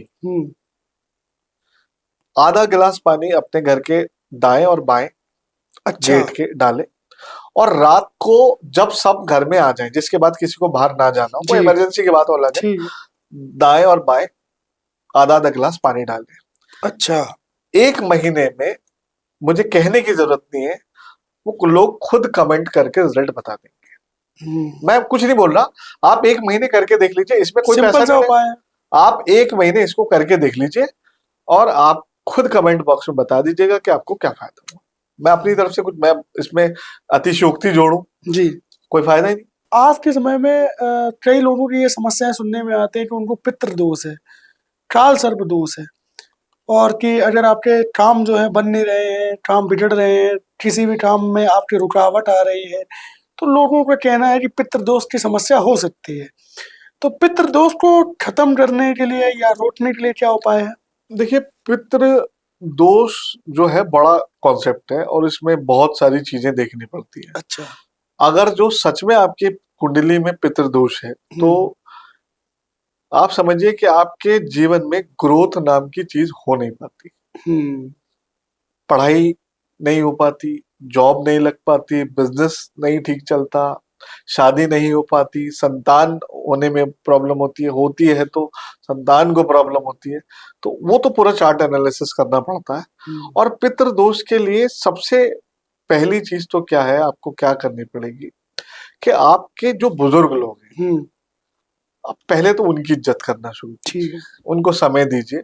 अभी क्या है कि दादी तो आपकी बोल रही है कि बेटा मेरा चश्मा टूटा हुआ है और तू ठीक करा दे, और 2 महीने से आप जो है टाले जा रहे हो उसको दिख नहीं रहा है, तो भैया कैसे काम चलेगा?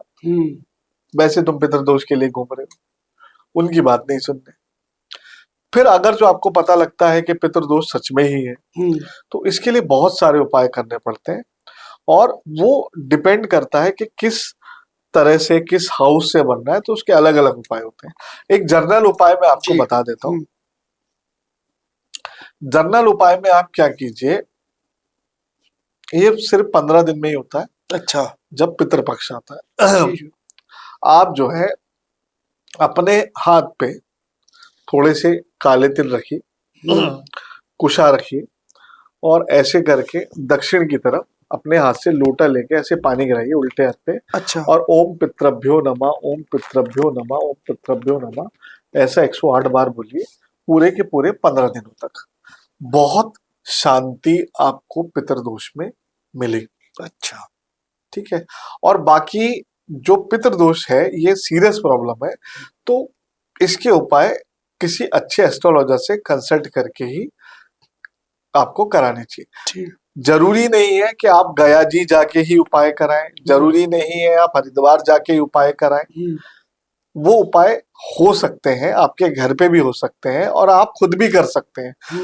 क्योंकि अभी ज्योतिष में प्रॉब्लम क्या है, जितना ज्यादा आप क्लाइंट को डरा दोगे उतना ज्यादा आप उससे पैसा ऐंठ लोगे। ठीक है, लेकिन आप हर एक आदमी की तो व्यवस्था नहीं है गया जी जाने का। कोई आदमी चेन्नई में रहता है, वो गया जी जाके उपाय कराएगा पितृदोष का, लाखों रुपए लग जाएंगे। और वहां पे जो है वो, अब तो पूजा के पैकेज हो गए हैं 21,000 का हाँ, पैकेज, अभी तो 51,000 मेरी एक बार बात हुई, एक ऐप है, ऐप का नाम नहीं लेना चाहूंगा, उसमें मैंने ऐसे डेट ऑफ बर्थ दी काफी टाइम पहले। उनका मेरे पास कॉल आया कि सर आपकी कुंडली को हमने चेक किया, उसमें आपके ये दोष निकला है, आपको इतने की पूजा करानी। हाँ, कि आपको इतने की पूजा करानी होगी। तो हमने कहा भैया, ये बहुत पहले की बात बता रहा हूँ मैं, जब मैं स्टूडेंट था। उस समय लगता है कि भाई अच्छे नंबर आ जाए, क्या करें क्या ना करें, तो इतने की पूजा करानी होगी। तो मैंने कहा भैया मेरे पास तो इतने पैसे हैं नहीं, पापा देंगे नहीं। तो बोले आप एक काम करो, आप इतने नहीं कर सकते, एक हमारे पास छोटा पैकेज है 900 रुपए का ऐसे समथिंग। हमने ये कैसे होगा? बोले कि आपको यहाँ आना पड़ेगा गया जी, और वहां से ऐसे हो जाएगा। तो मैंने कहा फिर आप, मेरे पास तो समय भी नहीं है ना पैसे इतने कि मैं 900 रुपये में उधर कैसे जाऊं। तो आप एक काम कीजिए, आपको इतना भी नहीं करना, आप बस हमें पेटीएम कर दीजिए, और आपका पूजा जो है, आपके नाम की पूजा जो है वो हम वहीं पे कर देंगे। हमारा एक पूरा स्थल बना हुआ है, और आपको प्रसाद आपके घर पे कोरियर पे कर देंगे। हमने बहुत हाईटेक सर्विस है भाई। बिल्कुल। तो ऐसे होता है क्या, ऐसे पॉसिबल है? यार अब आप बताओ कि पेट में आपके दर्द हो रहा है, दवाई मैं इनको खिला दूं? कैसी बात कर रहे हो यार? कैसी बात कर रहे हो यार?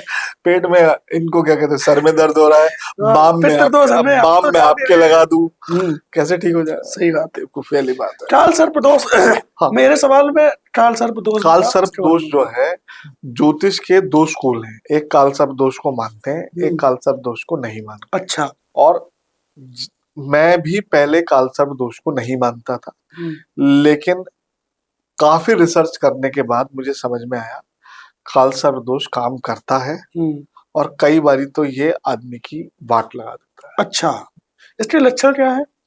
देखिए, काल सर्प दोष क्या है कि राहु और केतु हमेशा एक दूसरे से सातवें होते हैं। अब मान लीजिए आपका राहु यहाँ पे, केतु यहाँ पे, तो आपके सारे ग्रह इस तरफ आ गए, तो ये काल सर्प दोष हो गया। अच्छा। अगर जो एक भी ग्रह आपका इस तरफ आ गया तो वो काल सर्प दोष नहीं है। अगर जो सारे ग्रह आपके राहु और केतु के इस तरफ आ गए तो काल सर्प दोष है। मतलब दोनों राहु और केतु के एक तरफ अगर जो सारे ग्रह वो किसी भी परिस्थितियों में ऐसे ऐसे ऐसे ऐसे कहीं पे भी, वो काल सर्प दोष होता है। ये लगभग 122 तरह के होते हैं। अच्छा। और भी 256 तरह के भी हो सकते होंगे, मतलब जो मैंने समझ में आया। इसमें 7-8 तरह के काल सर्प दोष जो है वो बहुत खराब है। अच्छा। बाकी इतने ज्यादा इम्पैक्ट नहीं करते, लेकिन 7-8 तरह के जो काल सर्प दोष हैं वो बहुत बुरा इम्पैक्ट करते हैं। अच्छा, काल सर्प और पितृ दोष में, दोनों में मेजर डिफरेंस क्या है? देखिए, काल सर्प दोष जो है वो आपकी कुंडली में राहु और केतु की वजह से, ठीक है। और पितृ दोष में आपके सूर्य का इन्वॉल्वमेंट होना जरूरी है। अच्छा, इफेक्ट में क्या अंतर रहता है? काल सर्प दोष जो है वो इस तरह से काम करता है, सांप सीढ़ी की तरह से। आपको यहाँ लाएगा, यहाँ से रोल करेगा, पटक के मारेगा। पितृ दोष उगने ही नहीं देता, बढ़ने ही नहीं देता। वो सांप सीढ़ी के लिए वो 99 पे सांप काटता सीधे 7 पे आ जाता है, तो वो कॉन्सेप्ट है। इसका कोई मेजर उपाय ऐसा जो घर पे कर सकते हो? हाँ, इसका देखिए अलग अलग तरह के हैं, लेकिन मैं एक चीज बता देता हूँ, कॉमन उपाय मैं आपको बता देता हूँ। अगर जो आपको पता लगता है कि आपके चार्ट में काल सर्प दोष है, इसे हम ना गरुड़ मुद्रा कहते हैं। अच्छा। ये जो मुद्रा है ये गरुड़ मुद्रा है, और अगर जो आप ये बनाते हैं दिन में 5-5 मिनट 3 बार, और जाप करते हैं मुनिराज आस्तिक नमा, मुनिराज आस्तिक नमा, मुनिराज आस्तिक नमा, तो आपके चार्ट में किसी भी तरह का काल सर्प दोष हो, आपको गारंटेड उसमें आराम मिलेगा। अच्छा। बाकी डिपेंड करता है कि किस तरीके का है, फिर वो चार्ट कंसल्टेशन के बाद ही सही से बताया जा सकता है। ठीक। बहुत से लोगों के घर में ये समस्या है कि उनकी बहन की या बेटी की या लड़के की शादी नहीं हो रही है। जल्दी शादी कराने के लिए क्या उपाय? शादी की बात चलती है, किसी न किसी वजह से बात बीच में रह जाती है, टूट जाती है, रुक जाती है, कई समस्याएं नाना प्रकार की होती है। इसका कोई उपाय है ऐसा जिससे शादी में रुकावटें ना आए? इसके लिए मैं आपको एक ऐसा उपाय बताऊंगा। ये उपाय करते करते ही कई बार लोगों की शादी हुई है। मेरी क्लाइंट थी गाजियाबाद की, उनका 5 साल से 6 साल से इवन सगाई तक होके टूट गई थी, नाम नहीं ले सकते जी।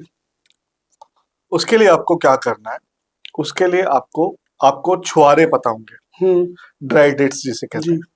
आप क्या कीजिए, शुक्रवार की रात को 8 छुआरे यानी कि ड्राई डेट्स को बॉईल कर लीजिए, उबाल लीजिए, और अपने सिरहाने रखकर सो जाइए। अच्छा। और शनिवार को इन ड्राई डेट्स को चलते हुए पानी में बहा दीजिए। ऐसा आप 8 शनिवार लगातार कीजिए, और आपकी कुंडली में किसी भी तरह की ग्रह बाधा, मैं कह रहा हूं किसी भी तरह की, यूजुअली 8 शनिवार से पहले पहले कहीं ना कहीं कुछ ना कुछ पॉजिटिव हो जाता है। कुछ लोगों के रिश्ते पक्के हो गए, कुछ लोगों की इवन सगाई तक 8 शनिवार से पहले हो गई। अब मान लीजिए किसी के चार्ट में बहुत ही ज्यादा दिक्कत है, तो वो क्या करे, पहले 8 शनिवार करे, फिर 1-2 शनिवार का गैप दे, फिर से दोबारा से कर ले। दूसरी बार करने पे आपकी 100% शादी का कोई ना कोई सिनेरियो बन जाएगा। देखिए उसमें कंडीशन होती है कि आप शादी के एलिजिबल हो। अब कोई 90 साल की उम्र में करेगा तो नहीं हो सकता। दूसरी चीज जो है, आपकी कुंडली में शादी का योग भी होना चाहिए। तीसरी चीज जो है, आपकी परिस्थितियां भी शादी के लिए बन नहीं होनी चाहिए। अगर जो ग्रह बाधा है तो 100% उससे ये ग्रह बाधा दूर हो जाएगी। ऑनलाइन कई ऐसे एस्ट्रोलॉजर हैं जो बताते हैं कि यदि आपको अचानक धन की नीड है तो आप ये उपाय कर लें और 24 घंटे में आपको कहीं ना कहीं से धन जो है अरेंज हो जाएगा। क्या ऐसा वास्तव में है? अगर ऐसा है तो उसका उपाय क्या है? देखिए सच्चाई ये है कि मैंने आपको पहले भी बताया, जी। आपके प्रारब्ध पे डिपेंड करता है, लेकिन अगर जो आप रेमेडी पूछ ही रहे हैं तो मैं आपको एक रेमेडी बताता हूँ। 24 घंटे में तो नहीं आएगा, अच्छा। तो पक्का है, लेकिन हाँ कुछ दिनों में आपका फाइनेंशियल फ्लो ठीक होने लगेगा, आपके अटके पैसे आने लगेंगे, आपकी पेमेंट बढ़ने लगेगी, आपकी सेल्स बढ़ जाएंगी, आपकी सैलरी बढ़ जाएगी और आपके पास इवेंचुअली कहीं ना कहीं से पैसे आने लगेंगे। आपको क्या करना है, 6 गुलाब के फूल 6 शनिवार अच्छा। माता लक्ष्मी के चरणों में 6 बजे से 8 बजे के बीच में रखने। सुबह शाम? शाम के समय। अच्छा।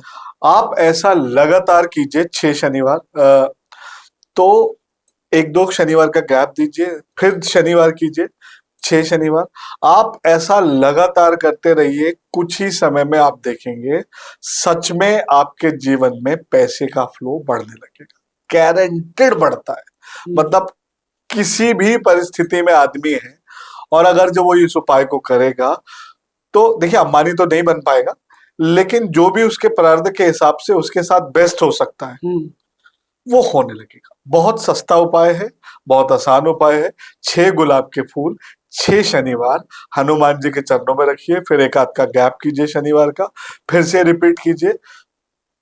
लगातार आप ऐसा करते रहेंगे, आप पूरे जीवन भी कर सकते हैं इसको, आपके जीवन में पैसे का फ्लो बना रहेगा। अभी आपने लक्ष्मी जी के बताए थे और या हनुमान जी के, दोनों के चरणों में रखने की, हनुमान जी या लक्ष्मी जी के? वो उपाय जो मैंने आपको बताया था कि एक गुलाब का फूल जो है लक्ष्मी जी के चरणों में, वो मैरिड लाइफ को ठीक करने के लिए। अच्छा। देखिए एक ही गोली जो है वो अलग अलग मर्ज में दी जाती है, अलग अलग चीजों को ठीक करने के लिए। इसी तरह से उपाय है जो एक ही उपाय अलग अलग चीजों को ठीक करने के लिए अलग अलग तरीके से कराया जाता है। इस तरीके से होता है। ठीक। मान लीजिए मैं सुबह सो के उठा और मैं चाहता हूँ कि मेरा आज का दिन अच्छा हो, एक कोई बेसिक सी ऐसी रेमेडी हो? बहुत बढ़िया, ये स्वर विज्ञान का एक तरीका है जिसको करने से अगर जो कोई व्यक्ति इसे लगातार 1 महीने तक कर लेता है तो ये समझिए कि उसके 70% अटके हुए काम बनने लगे। आपको कुछ नहीं करना, बेड पे आप उठ जाइए आराम से, उतरना नहीं है। ऐसे चेक कीजिए कि आपके कौन से नॉस्ट्रल से ज्यादा हवा आ रही है, राइट वाले से या लेफ्ट वाले से। मान लीजिए आपके लेफ्ट वाले से ज्यादा हवा आ रही है, आप अपना लेफ्ट हैंड लीजिए, धरती पे टच कीजिए, अपने माथे पे टच कर लीजिए और अपना लेफ्ट फुट जमीन से नीचे रखिए। अच्छा। उसके बाद आप नहा धो लें, जब काम पे जाने लगे जो स्वर आपका चल रहा है उसी पैर को आप अपने घर से बाहर निकलिए। गारंटेड आपके 70% अटके हुए काम बनने लगेंगे। ये मैंने खुद आजमाया है, बहुत बढ़िया काम करता है। अगर जो आप ऐसा करते हैं तो आपके साथ अनहोनी नहीं होगी, दुर्घटना नहीं होगी, आपके साथ कोई भी दिक्कत नहीं है। लाजवाब उपाय, करके देखिए। आज के समय में सोशल मीडिया पर कई ऐसी वीडियो भी वायरल हो रही है जिसमें ये देखा जा रहा है कि 35 साल का लड़का अचानक उसे हार्ट अटैक आ गया, 50 साल का कोई व्यक्ति अचानक उसे बेहोश हो गया, गिर पड़ा और एक्सपायर हो गया। हम अकाल मृत्यु को क्या एस्ट्रोलॉजी से पता लगा सकते हैं? और यदि हाँ, या मान लीजिए हमने अपनी कुंडली भी नहीं दिखाई है, क्या अकाल मृत्यु को एस्ट्रोलॉजी के माध्यम से रोका जा सकता है? देखिए, अकाल मृत्यु शब्द किस चीज से बना है? जो अकाल अचानक मतलब, काल मतलब समय, अकाल मतलब बेसमय। जी। अकाल मृत्यु अगर जो आपकी कुंडली में लिखी है तो उसको टाला तो जा नहीं सकता, ये तो इम्पॉसिबल है। ये कुंडली में पता चल जाता है, इसमें बिल्कुल पता लिखी है, है। कुंडली में मृत्यु भाग होता है। हम्म। और अगर जो कोई अच्छा एस्ट्रोलॉजर उसको अच्छे से स्टडी करके बताए तो वो ये बता सकता है कि आपकी कुंडली में अकाल मृत्यु या अल्प आयु के योग बने हुए हैं और आपको इसके लिए ये सावधानी बरतनी चाहिए। हाँ, महामृत्युंजय के जाप से कहा जाता है कि अकाल मृत्यु को टाला जा सकता है, पर वो डिपेंड करता है आपके प्रारब्ध पे। अगर जो आपका प्रारब्ध अच्छा है और आप लगातार महामृत्युंजय मंत्र का जाप करते हैं तो कहीं ना कहीं आपके साथ बुरी घटना, अकाल मृत्यु जैसी चीजों से काफी बचाव हो सकता है। इसके लिए कोई उपाय है? महामृत्युंजय मंत्र का जाप अच्छा, कीजिए, ठीक। कितने बार? जितना ज्यादा हो सके। अच्छा, ठीक। सर, कई बार मैंने देखा है कि लोग बोलते हैं कि नहीं, आप जो है शुक्रवार को सफेद शर्ट पहनिए, इससे आपके घर में लक्ष्मी आएंगी। कई लोग बोलते हैं कि आप जो है काले कपड़े ना पहनिए, इससे शनि का प्रभाव बढ़ेगा। क्या रंग से, कलर से हमारी कुंडली पर इफेक्ट पड़ता है या हमारी लाइफ पर इफेक्ट पड़ता है? देखिए, हर चीज दुनिया में जो है ना, एनर्जी है। जैसे कि आपने ये ब्लू सूट पहना हुआ है, जी। ये एक एनर्जी है। मैंने ये पहना है, ये एक एनर्जी है। तो अगर आपकी कुंडली में कोई प्लैनेट अच्छा है और आप उससे रिलेटेड कलर को ज्यादा यूज करेंगे तो इसका मतलब क्या है कि आप उस प्लैनेट की एनर्जी को बढ़ा रहे हैं। अगर जो आप अपनी पॉजिटिव एनर्जी को बढ़ाएंगे तो आपके जीवन में अच्छी चीजें होंगी। जी। आप मान लीजिए किसी का सैटर्न बहुत खराब, काले रंग को रिप्रेजेंट करता है, तो अगर जो वो बहुत ज्यादा काले रंग का यूज करेगा तो क्या कर रहा है, वो सैटर्न की एनर्जी को बढ़ा रहा है। सैटर्न इज अ कारक ऑफ ग्रीफ एंड सॉरो। तो इवेंचुअली उसकी लाइफ में क्या होगा, डिलेज होंगे, संताप होगा, दुख होगा, परेशानी होगी। तो हर चीज का फर्क पड़ता है दुनिया में। कॉन्सेप्ट जो है सिर्फ एनर्जी का है। चीजें हमें जैसी दिखती हैं वैसी है नहीं, चीजें एनर्जी के रूप में हमारे ऊपर असर डालती हैं। तो अगर जो आपकी कुंडली में कोई चीज पॉजिटिव है तो उसकी एनर्जी को आपको बढ़ाना चाहिए, कोई चीज नेगेटिव है तो उसकी एनर्जी को आपको अवॉइड करना चाहिए। ये हमें देखना है कि कौन सा ग्रह हमारे ऊपर गलत प्रभाव डाला है, उस कलर से हमें बचना चाहिए। और जो प्लेनेट अच्छे हैं उनको क्या कहते हैं, आपकी उसको एनर्जी को बढ़ाना चाहिए। यूजुअली कहा जाता है कि सैटर्न की एनर्जी को ना बढ़ाया जाए, मतलब काले कपड़े ना पहना जाए। 10% लोगों के लिए हो सकता है कि ये कॉन्सेप्ट काम करता हो, लेकिन सभी के लिए काम नहीं करेगा। कुछ की कुंडली में सैटर्न जो है पूरी जिंदगी में सब कुछ देने वाले सैटर्न ही होते हैं, तो उनके लिए काला कलर खराब नहीं होता। जैसे न्यूज चैनलों में सुबह सुबह एक एस्ट्रोलॉजी का एपिसोड होता है, उसमें बताते हैं कि तुला राशि वालों का लकी नंबर 4 5 3 है, और कुछ लोग इस नंबर को यूज करके जो ऑनलाइन गेमिंग होते हैं उनमें यूज करते हैं पैसे कमाने के लिए। क्या वास्तव में एस्ट्रोलॉजी से हमें पता चल जाता है कि लकी नंबर हमारा ये है? बिल्कुल पता लगता है। अच्छा, बिल्कुल पता लगता है। देखिए, नंबर भी एक एनर्जी है जी, ठीक है ना। तो उस नंबर को अगर जो आप बार बार यूज करेंगे पॉजिटिव एनर्जी को तो आपकी लाइफ में अच्छा हो, लेकिन आप उसे गेमिंग में यूज करेंगे, लॉटरी लग जाएगी, ये सब तुक्का है। अच्छा, ऐसा कुछ नहीं होता। अगर जो ऐसा होता तो सारे एस्ट्रोलॉजर जो है ना दुनिया में सबसे अमीर बने बैठे होते। ठीक है ना, क्योंकि हमें तो पता है ना कौन सा नंबर सबसे लकी है जी, और हम उसी नंबर पे पैसे लगा दें, वही नंबर लग जाएगा, तो हमें फिर काम करने की जरूरत क्या रह जाएगी। सब नंबरों से ही हो जाएगा। सर, जनरली हमने देखा है कि कुंडली में हमारे ग्रह होते हैं। अब जैसे हमारी कुंडली में ग्रह है शुक्र, सूर्य, बृहस्पति, उसी प्रकार से ब्रह्मांड में भी ग्रह है चंद्रमा, सूर्य, शुक्र, ये है। लेकिन कहा जाता है कि हमारे शरीर के अंदर ही ये ग्रह होते हैं।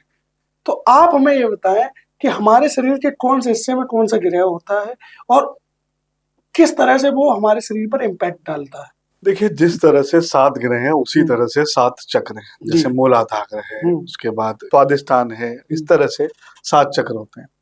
तो हर ग्रह जो है हर एक चक्र से रिलेटेड है। ठीक है। मान लीजिए आपके जीवन में किसी भी तरह की फाइनेंशियल प्रॉब्लम आ रही है, आपको स्टेबिलिटी नहीं मिल रही, तो आप क्या करेंगे, अपने मूलाधार चक्र, इसका मतलब क्या है कि आपके मूलाधार चक्र में ब्लॉकेज है, तो इसको अगर जो आप जागृत करेंगे तो आपकी लाइफ में जो मटेरियलिस्टिक चीजें हैं वो मैनिफेस्ट होने लगी। मूल आधार चक्र क्या होता है, एक बार बताएं। ये हमारे जो है जेनिटल्स के बीच में एक स्पेस है, अच्छा। जिसे हम मूलाधार चक्र कहते हैं। अच्छा। ये सारे चक्रों का मूल है, अच्छा। यानी कि जड़ है, इसे हम रूट चक्र कहते हैं। मान लीजिए किसी की लाइफ में कोई फाइनेंशियल प्रॉब्लम्स हैं, तो हम क्या करेंगे, इसको जागृत करेंगे। इसके लिए मैं आपको बहुत आसान सा तरीका बताता हूँ। आप जो है सुखासन में बैठ जाइए और ये मुद्रा बनाइए, ठीक है ना। और इसके लिए आप लम लम लम, अगर जो आप इस मंत्र की चैंट करेंगे तो इससे आपका मूलाधार चक्र जो है वो एक्टिवेट होने लगेगा। जैसे जैसे उसकी एनर्जी बढ़ेगी वैसे वैसे आपकी लाइफ से फाइनेंशियल प्रॉब्लम्स, मटेरियलिस्टिक चीजों की मैनिफेस्टेशन वो आपकी लाइफ में बढ़ने लगेगी। सर, जैसे न्यूज चैनलों में और न्यूज पेपर में भी आता है कि आज का राशि फल, तुला राशि वाले जातक जो हैं ये ऐसे करें, आपका दिन ऐसा होगा, आप अस्वस्थ रह सकते हैं। ये राशियां जो हैं और जो राशिफल, दैनिक के राशिफल होता है, किस प्रकार से हमारे ऊपर इम्पैक्ट करता है? ये सिर्फ और सिर्फ अपना अखबार बेचने का एक तरीका है। अच्छा। क्योंकि हर एक आदमी इंडिविजुअल बिल्कुल अलग है, उसकी कुंडली में ग्रह दशा, ग्रह स्थिति, गोचर सब कुछ अलग है। अब आप सोचिए कि 12 राशियां, 150 करोड़ लोग हैं, आप 12 हिस्सों में करो 150 करोड़ लोगों को, 10-10 करोड़ तो बैठेंगे, सब में 12-12 करोड़ तो बैठ ही जाएंगे।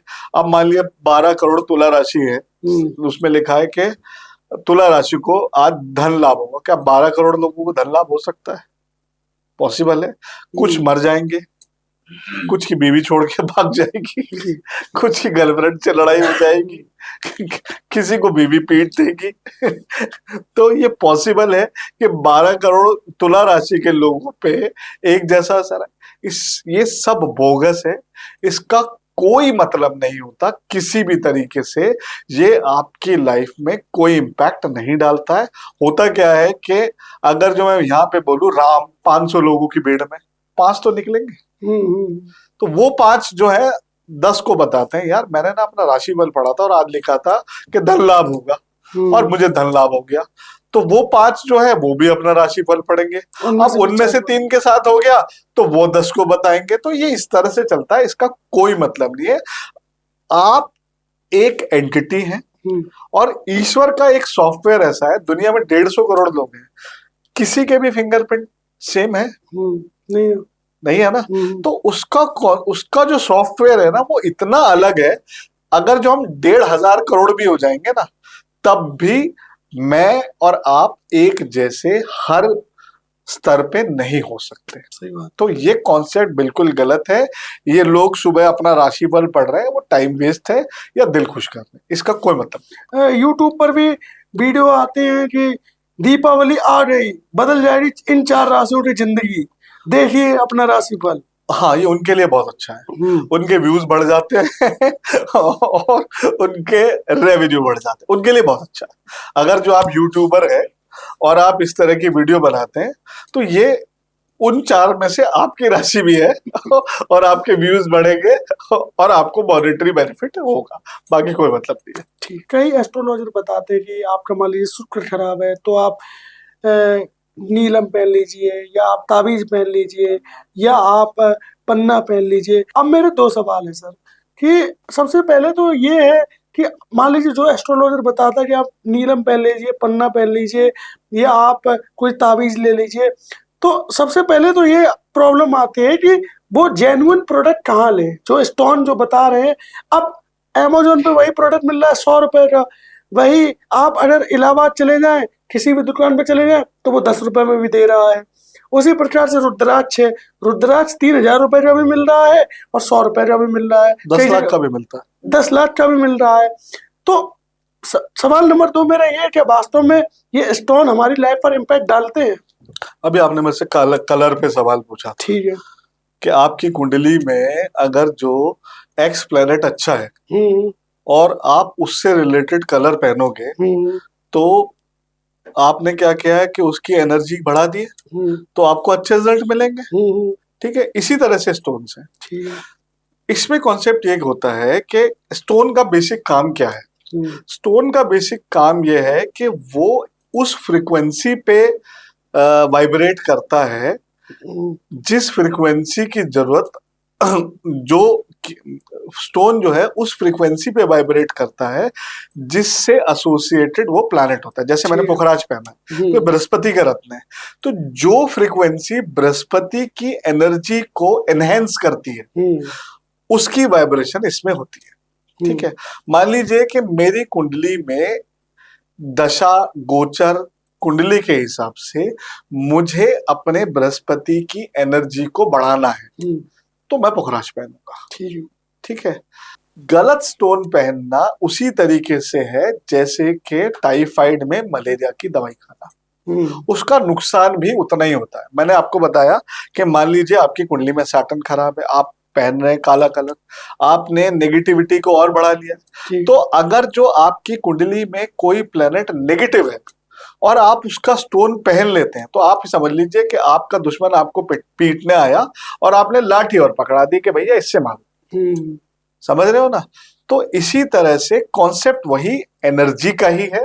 पूरी ज्योतिष सिर्फ एनर्जी पे काम करती है कि जो आपकी कुंडली में जिस प्लेनेट की एनर्जी बढ़ाने से आपके लिए कुछ अच्छा हो सकता है, वो स्टोन आपको सजेस्ट किया जाएगा। अब ये ले कहां से, देखिए ये ले कहां से का कॉन्सेप्ट जो है बड़ा खराब है, क्योंकि 70% स्टोन आज की डेट में पायरेटेड आ रहे हैं, नकली आ रहे हैं या ओवर प्राइस्ड आ रहे हैं। तो आप कोशिश कीजिए कि आप जो है स्टोन अच्छी लैब से टेस्टेड सर्टिफाइड लीजिए, उसके ऑथेंटिक होने के चांसेस जो है वो बहुत ज्यादा है। आप किसी सुनार पे जाएंगे, अब ये मान लीजिए मैंने एक्स अमाउंट में खरीदा, अब इस पे कोई प्राइस टैग तो है नहीं, तो वो मुझे 1 लाख का भी दे सकता है, वो मुझे 25,000 का भी दे सकता है। अब वो देखेगा कि मेरे कपड़े देखेगा, मेरा एटीट्यूड देखेगा, वो जज करेगा कि ये 1 लाख रुपए में खरीद सकता है इसे। ठीक है ना? तो वो मुझे इसे 1 लाख में देगा। अब मैं जाऊं वहां पर फटे हुए कपड़े पहन के और लगे कि भैया के इसके बस के तो नहीं है, अब मैं कहूं कि मुझे क्या कहते हैं 8.5 रत्ती का पुखराज चाहिए। अब 8.5 रत्ती का पुखराज जो है वो 2,500 3,000 रुपए रत्ती से लेके 50,000 रुपए 1 लाख रुपए रत्ती और उससे भी आगे। तो वो उसी हिसाब से मुझे मैनेज करके रत्न देगा। तो आप दर्शकों के लिए ये बात बताना चाहूंगा, अगर जो आपको कोई अच्छा एस्ट्रोलॉजर कोई रत्न सजेस्ट कर रहा है, तो आप किसी सर्टिफाइड लैब से उसको लें और अपने ऑथेंटिक सुनार से उसको बनाएं। कुछ आप सर्टिफाइड लैब बताना चाहेंगे हमें? नहीं, मैं इस चक्कर में नहीं पढ़ूंगा। क्योंकि ये एक ऐसी चीज है कि आपकी पर्सनल चॉइस है, पता लगे मैं एक्स लैब का नाम बता दूं और वो आपको गलत स्टोन दे दें, तो फिर आप ब्लेम मेरे पे करेंगे। अच्छा, आप ये तो बता सकते हैं कि हम ये कैसे जाने ये सर्टिफाइड लैब है कि नहीं? वो आप क्या कहते हैं गवर्नमेंट के रजिस्टर्ड लैब्स होते हैं, गवर्नमेंट के रजिस्टर्ड लैब्स हैं सारे के सारे, ISO सर्टिफिकेट देते हैं, वो ISO ISI सर्टिफिकेट देते हैं। ठीक, जैसे हम कोई भी स्टोन धारण करते हैं, कितने दिन में उसका इफेक्ट आना शुरू हो जाता है? ये डिपेंड करता है कि वो ऑथेंटिक कितना है। अच्छा। और ये डिपेंड करता है कि आपकी कुंडली में वो प्लेनेट जो है क्या बदलने वाला है। अच्छा। मान लीजिए आपने स्टोन पहना कि आपकी नौकरी नहीं लग रही, ठीक है, अब वो नौकरी आपकी 6 महीने में लगी, 6 साल में लगी, तो वो उस स्टोन की क्वालिटी पे भी निर्भर करता है और वो निर्भर करता है कि आपकी कुंडली में वो प्लैनेट कितना कमजोर या कितना बलवान है। तो बहुत सारी चीजें हैं। ज्योतिष जो है ये पूरी तरह से कैलकुलेट, जितना अच्छा कैलकुलेशन आप कर पाएंगे उतना अच्छा सजेशन आप किसी को दे पाएंगे। अच्छा। जितना अच्छा सजेशन आपको मिल जाएगा और आप उसको एग्जीक्यूट करते हैं उतने अच्छे रिजल्ट आपको मिल जाएंगे। तो सब कुछ डिपेंड करता है कि आप जा किसके पास रहे। सर एक सवाल और है मेरा, राशियों से जुड़ा है। साधारण तौर पर हम जब राशियों की बात करते हैं, जैसे न्यूज़पेपर है, तो उसमें दिखाते हैं कि मेरी तुला राशि है तो रा से मेरा नाम स्टार्ट होगा, या सिंह राशि है तो किसी और वर्ड से, हिंदी वर्ड माला के किसी अक्षर से अक्षर स्टार्ट होगा। लेकिन यदि जब हम कुंडली की बात करते हैं तो कुंडली की राशि अलग होती है। जैसे मेरी कुंडली के अकॉर्डिंग राशि सिंह है, लेकिन नाम के अकॉर्डिंग जो राशि है वो तुला है।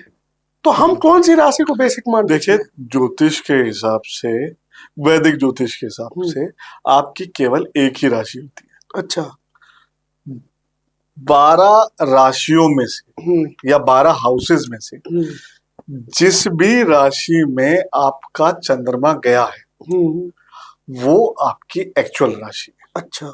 जैसे मेरा चंद्रमा जो है वो एक्स राशि में है, तो मेरी एक्स राशि होगी। अब नाम मैं किसी से भी रख लूं।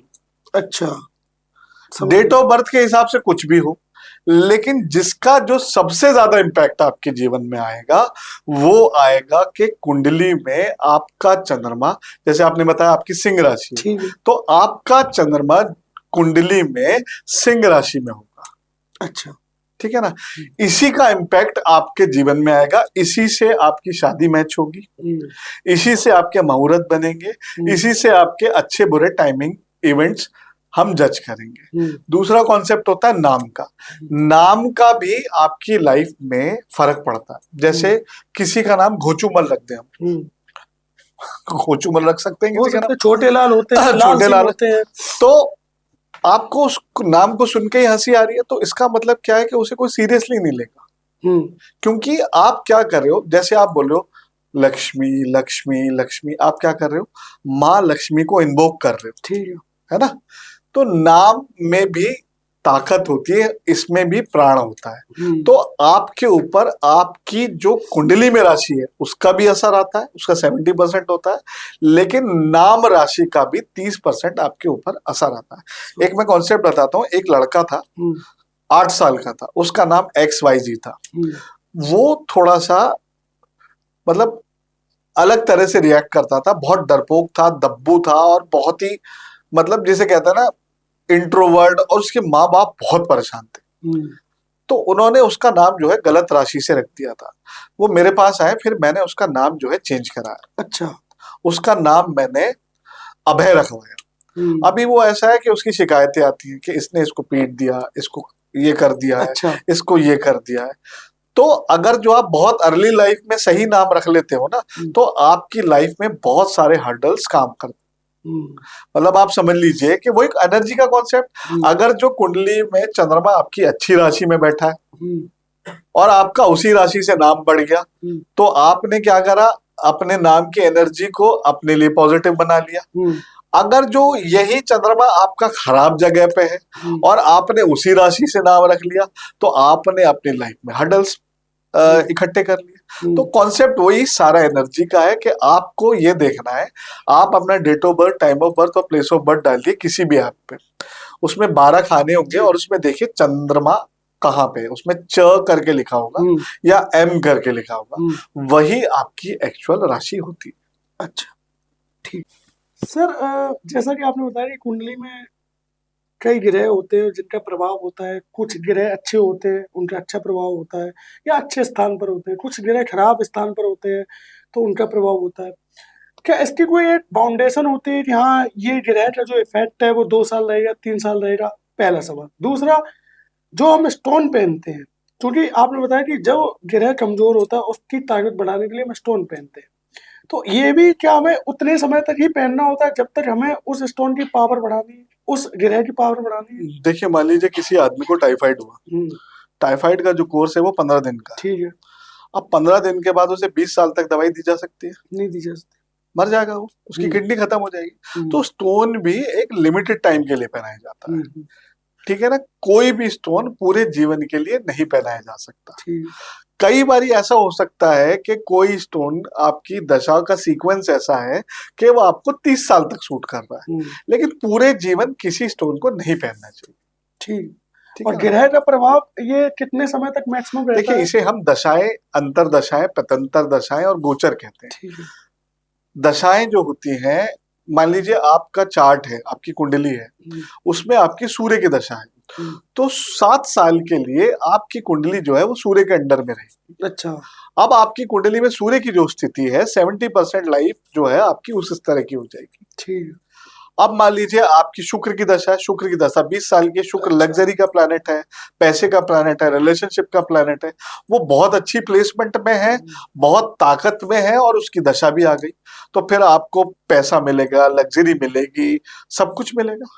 अच्छा। तो ये सारा कॉन्सेप्ट जो है दशा पे डिपेंड करता है कि आप जो है इस समय कौन सी दशा आपके ऊपर चल रही है। ठीक। शादी से संबंधित एक सवाल और रहेगा मेरा। जो हम लोग कुंडली मिलान करते हैं, खासकर हिंदू धर्म में शादी करने से पहले कुंडलियों का मिलान किया जाता है और कहा जाता है कि 19 गुण मिल गए हैं, 36 गुण मिल गए हैं। सवाल मेरा ये है कि कितने गुण मिलने चाहिए और वास्तव में क्या इसका इफेक्ट रहता है? देखिए, ये कॉन्सेप्ट जो है ना बहुत पुराना है, इसे अष्टकूट मिलान कहते हैं। अच्छा। और इसे 8 एस्पेक्ट ऑफ लाइफ कहते हैं। जैसे कि उसमें पहले हम वर्ण चेक करते हैं, फिर गण चेक करते हैं, फिर मैत्री, भकूट, नाड़ी, ये सब चेक करते हैं। तो वो क्या है, जैसे कि आपका गण है वो आपकी साइकोलॉजिकल कंपैटिबिलिटी बताएगा। अच्छा। आपकी योनि है वो आपकी फिजिकल कंपैटिबिलिटी बताएगा। भकूट आपकी जो है आपका नेचर बताएगा। नाड़ी और ये सब चीजें अलग अलग चीजें बताती हैं, तो मैच करने से फायदा होता है। अच्छा। मतलब मान लीजिए कि आप इंट्रोवर्ट हैं और मैं भी इंट्रोवर्ट हूँ, हम दोनों की शादी हो गई, तो एक उधर को मुंह करके बैठा है, एक उधर को मुंह करके बैठा, वो भी टेंशन में कि ये कुछ कहे, वो भी टेंशन में कि ये कुछ कहे। तो हमें यही देखना होता है कि इन दोनों में क्या चीज कॉमन है जो इनको साथ रख सकती है, और क्या चीज जो बिल्कुल डिफरेंट है जो इनको और क्लोज लाएगी। ठीक है ना, ये अष्टकूट। लेकिन केवल अष्टकूट मिलान से कुछ नहीं होता। अच्छा। आपको पूरी कुंडली दोनों साथ में रख के एनालाइज करनी पड़ेगी। मान लीजिए आपकी कुंडली में मंगल बहुत खराब है, ठीक है, और आपकी पत्नी की कुंडली में मंगल जो है ऐसी जगह बैठा है जहां पर उसकी आयु को इम्पैक्ट कर रहा है। ठीक है। अब आपकी आने वाले 5 साल बाद मंगल की दशा भी आएगी, तो जैसे ही आपकी मंगल की दशा आएगी, आपकी पत्नी के जहां पर आयु वाले स्थान में मंगल दिक्कत दे रहा है, उसको बीमारी देगा, उसको परेशानी देगा, और इवन बहुत ज्यादा खराब भी परिस्थितियां कर सकता है। तो हम दोनों कुंडलियों को पैरेलली रख के सारे ग्रह आपस में अलाइन करने की कोशिश करते हैं कि आने वाले 20, 25, 30, मतलब भाई 30 साल की उम्र में आसपास शादी होती है, तो हम आने वाले 20, 25 साल का हिसाब किताब लगाते हैं कि पत्नी की कुंडली में ऐसे कोई दशा, ऐसे कोई प्लेनेट तो नहीं है जो कि पति को इम्पैक्ट करे, या पति की कुंडली में ऐसा तो नहीं है पत्नी को इम्पैक्ट करे, या दोनों के ग्रह ऐसे तो नहीं है कि वो बच्चों को इम्पैक्ट करे। तो उस तरह से हम पूरा एनालाइज करते हैं। लेकिन ये जो पुरानी प्रथा है अष्टकूट मिलान की, ये बोगस है, इससे कुछ नहीं होता। अच्छा, इससे कुछ नहीं होता। मतलब मैं इसको बहुत ज्यादा वैल्यू नहीं देता। कुंडली एनालिसिस जो है ना वो अपने आप में बहुत कॉम्प्लिकेटेड प्रोसेस है। अच्छा। और अभी हमारे पंडित जो है, मतलब मेरे पास बहुत सारे लोग आते हैं कि शादी मैच नहीं हो रही, पंडित जी को 2100 रुपए दो, मैच हो गई, वो मैच हो जाती है, वो सारे ग्रह ठीक कर देते हैं। मुहूर्त 4 महीने बाद का, 4 महीने 5,000 रुपए दो, वो 3 दिन बोलेंगे शनि एक काम करो तुम ना परसों वहां चले जाना, और इसकी कुंडली में वो ठीक हो जाता है। ये सब मतलब देखो ऐसा है यार, हर प्रोफेशन में अच्छे लोग भी हैं और बुरे लोग भी हैं, तो इस चक्कर में ना ही पड़ा जाए तो बहुत अच्छा है। कुंडली में एक बेसिक समस्या आती है जब किसी की शादी होती है कि मांगलिक दोस्त की, लड़का मांगलिक है या लड़की मांगलिक है। हाँ। यदि मान लीजिए रिश्ता अच्छा है, या मान लीजिए हमने कोई गर्लफ्रेंड बनाई है ना, और जब शादी की बात आई, गर्लफ्रेंड में मांगलिक नहीं देखता नहीं, मैं बता रहा हूँ, गर्लफ्रेंड में अपॉर्चुनिटी देखता है। मान लीजिए मैंने कोई चलिए मान लीजिए मैंने कोई महिला मित्र बनाया, हाँ। है ना, और उसके बाद क्या है कि हम दोनों ने प्यार हुआ और हम अब चाह रहे हैं कि हम शादी करें, नहीं परिवार वाले कह रहे हैं नहीं लड़का मांग ले जाए लड़की मांग ले जाए, इन दोनों की शादी नहीं हो सकती, उस बिहाफ पे क्या शादी कैंसिल करना गलत है? और अगर सर और अगर हम मांग ले, क्या कोई भी मांग ले, लड़का या लड़की, क्या उसका कोई उपाय है? अगर उपाय है तो वो उपाय क्या है? देखिए, सबसे पहली बात यह है कि मांगलिक हर कंडीशन में खतरनाक नहीं होता। अच्छा, ठीक है ना। अगर जो मंगल आपके चौथे, सातवें, आठवें, 12वें घर में या लगन में बैठा है तो मांगलिक है। कोशिश, मांगलिक का कॉन्सेप्ट यह है कि मंगल की एनर्जी आपकी कुंडली में बहुत ज्यादा है। अब मान लीजिए आपका वजन 150 किलो है, आपकी बीवी जो है 30 किलो की है, शादी करोगे तो कुछ अटपटा सा हो जाएगा ना जी। तो मंगल के साथ क्या है, मंगल हाईली एनर्जेटिक प्लैनेट है। अच्छा। जिसकी कुंडली जो मांगलिक है उसमें जरूरत से ज्यादा एनर्जी है, तो उसके लिए आपको ऐसा पार्टनर ढूंढना पड़ेगा जो उसकी एनर्जी को मैच कर पाए। बेसिक कॉन्सेप्ट ये है। हर परिस्थिति में मंगल दोष खराब नहीं होता, इसका कैंसिलेशन भी होता है और कई जगह पर हम शादी को बिल्कुल डिनाई करते हैं। अच्छा। लेकिन फिर भी अगर जो लोग नहीं मानते हैं तो वो डिपेंड करता है कि आपकी कुंडली में किस घर से कहां से मंगल बन रहा है, इसका जनरल उपाय नहीं है कोई। अच्छा, मतलब मैं आपको बोलूं, देखिए हनुमान जी की पूजा करना वो अलग चीज है, वो अच्छा है। आप जो है ईश्वर की शरण में जाएं वो अच्छा है, लेकिन कुछ चीजों के स्पेसिफिक उपाय ही करने चाहिए। अदरवाइज लाइफ में, क्योंकि ये तो जीवन मृत्यु का सवाल है ना, अगर जो आपको लाइफ पार्टनर गलत मिल गया या इन केस वो आपको लाइफ के बीच में किसी भी वजह से छोड़ के चला गया तो दोनों की लाइफ स्पॉइल हो जाती है ना। तो इसमें रिस्क नहीं लेना चाहिए, किसी अच्छे एस्ट्रोलॉजर से कंसल्ट कर लो यार, बस सिंपल।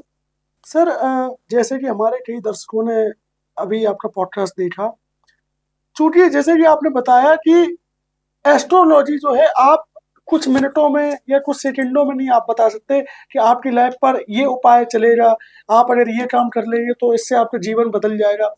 इसके लिए आवश्यकता है कि जिस भी व्यक्ति की आप कुंडली देख रहे हैं या कुंडली बना रहे हैं, जितना मैंने समझा उसके लिए डीप स्टडी की जरूरत है। तो हमारे कई दर्शक ऐसे होंगे जो इस पॉडकास्ट को देख रहे होंगे और हो सकता हो कि उनकी जिंदगी में, उनके जीवन में कोई ना कोई समस्या होगी, घर से संबंधित समस्या, पैसों से संबंधित समस्या। सर ने बेसिक उपाय बताए हैं, हो सकता है कि वो उपाय आपके ऊपर काम कर जाए। कभी कभार ऐसा भी होता है कि हो सकता है कि वो उपाय आपके ऊपर काम ना करे। तो उसके लिए सर क्या आप अपनी कोई हमारे दर्शकों के साथ कोई कांटेक्ट डिटेल आप शेयर करना चाहेंगे जिससे मैं आपसे संपर्क कर सकूं? मैं आपको अपने इंस्टाग्राम, यूट्यूब और कांटेक्ट नंबर सारे दे दूंगा, आप नीचे डिस्क्रिप्शन में डाल दीजिएगा। जो भी मुझसे कांटेक्ट करना चाहता है वो कर सकता है।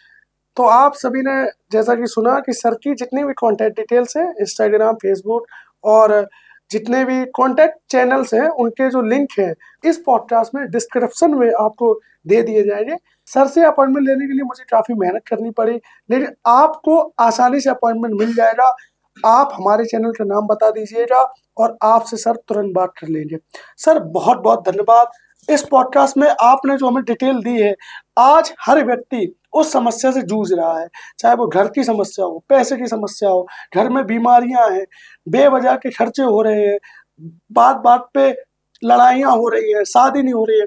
आज इस पॉडकास्ट के माध्यम से हमने प्रयास किया आप तक एक महत्वपूर्ण जानकारी पहुंचाने का, और मैं बहुत बहुत धन्यवाद देना चाहूंगा कि सर आपने इतना कीमती समय दिया। बहुत बहुत धन्यवाद, बहुत बहुत आभार। धन्यवाद।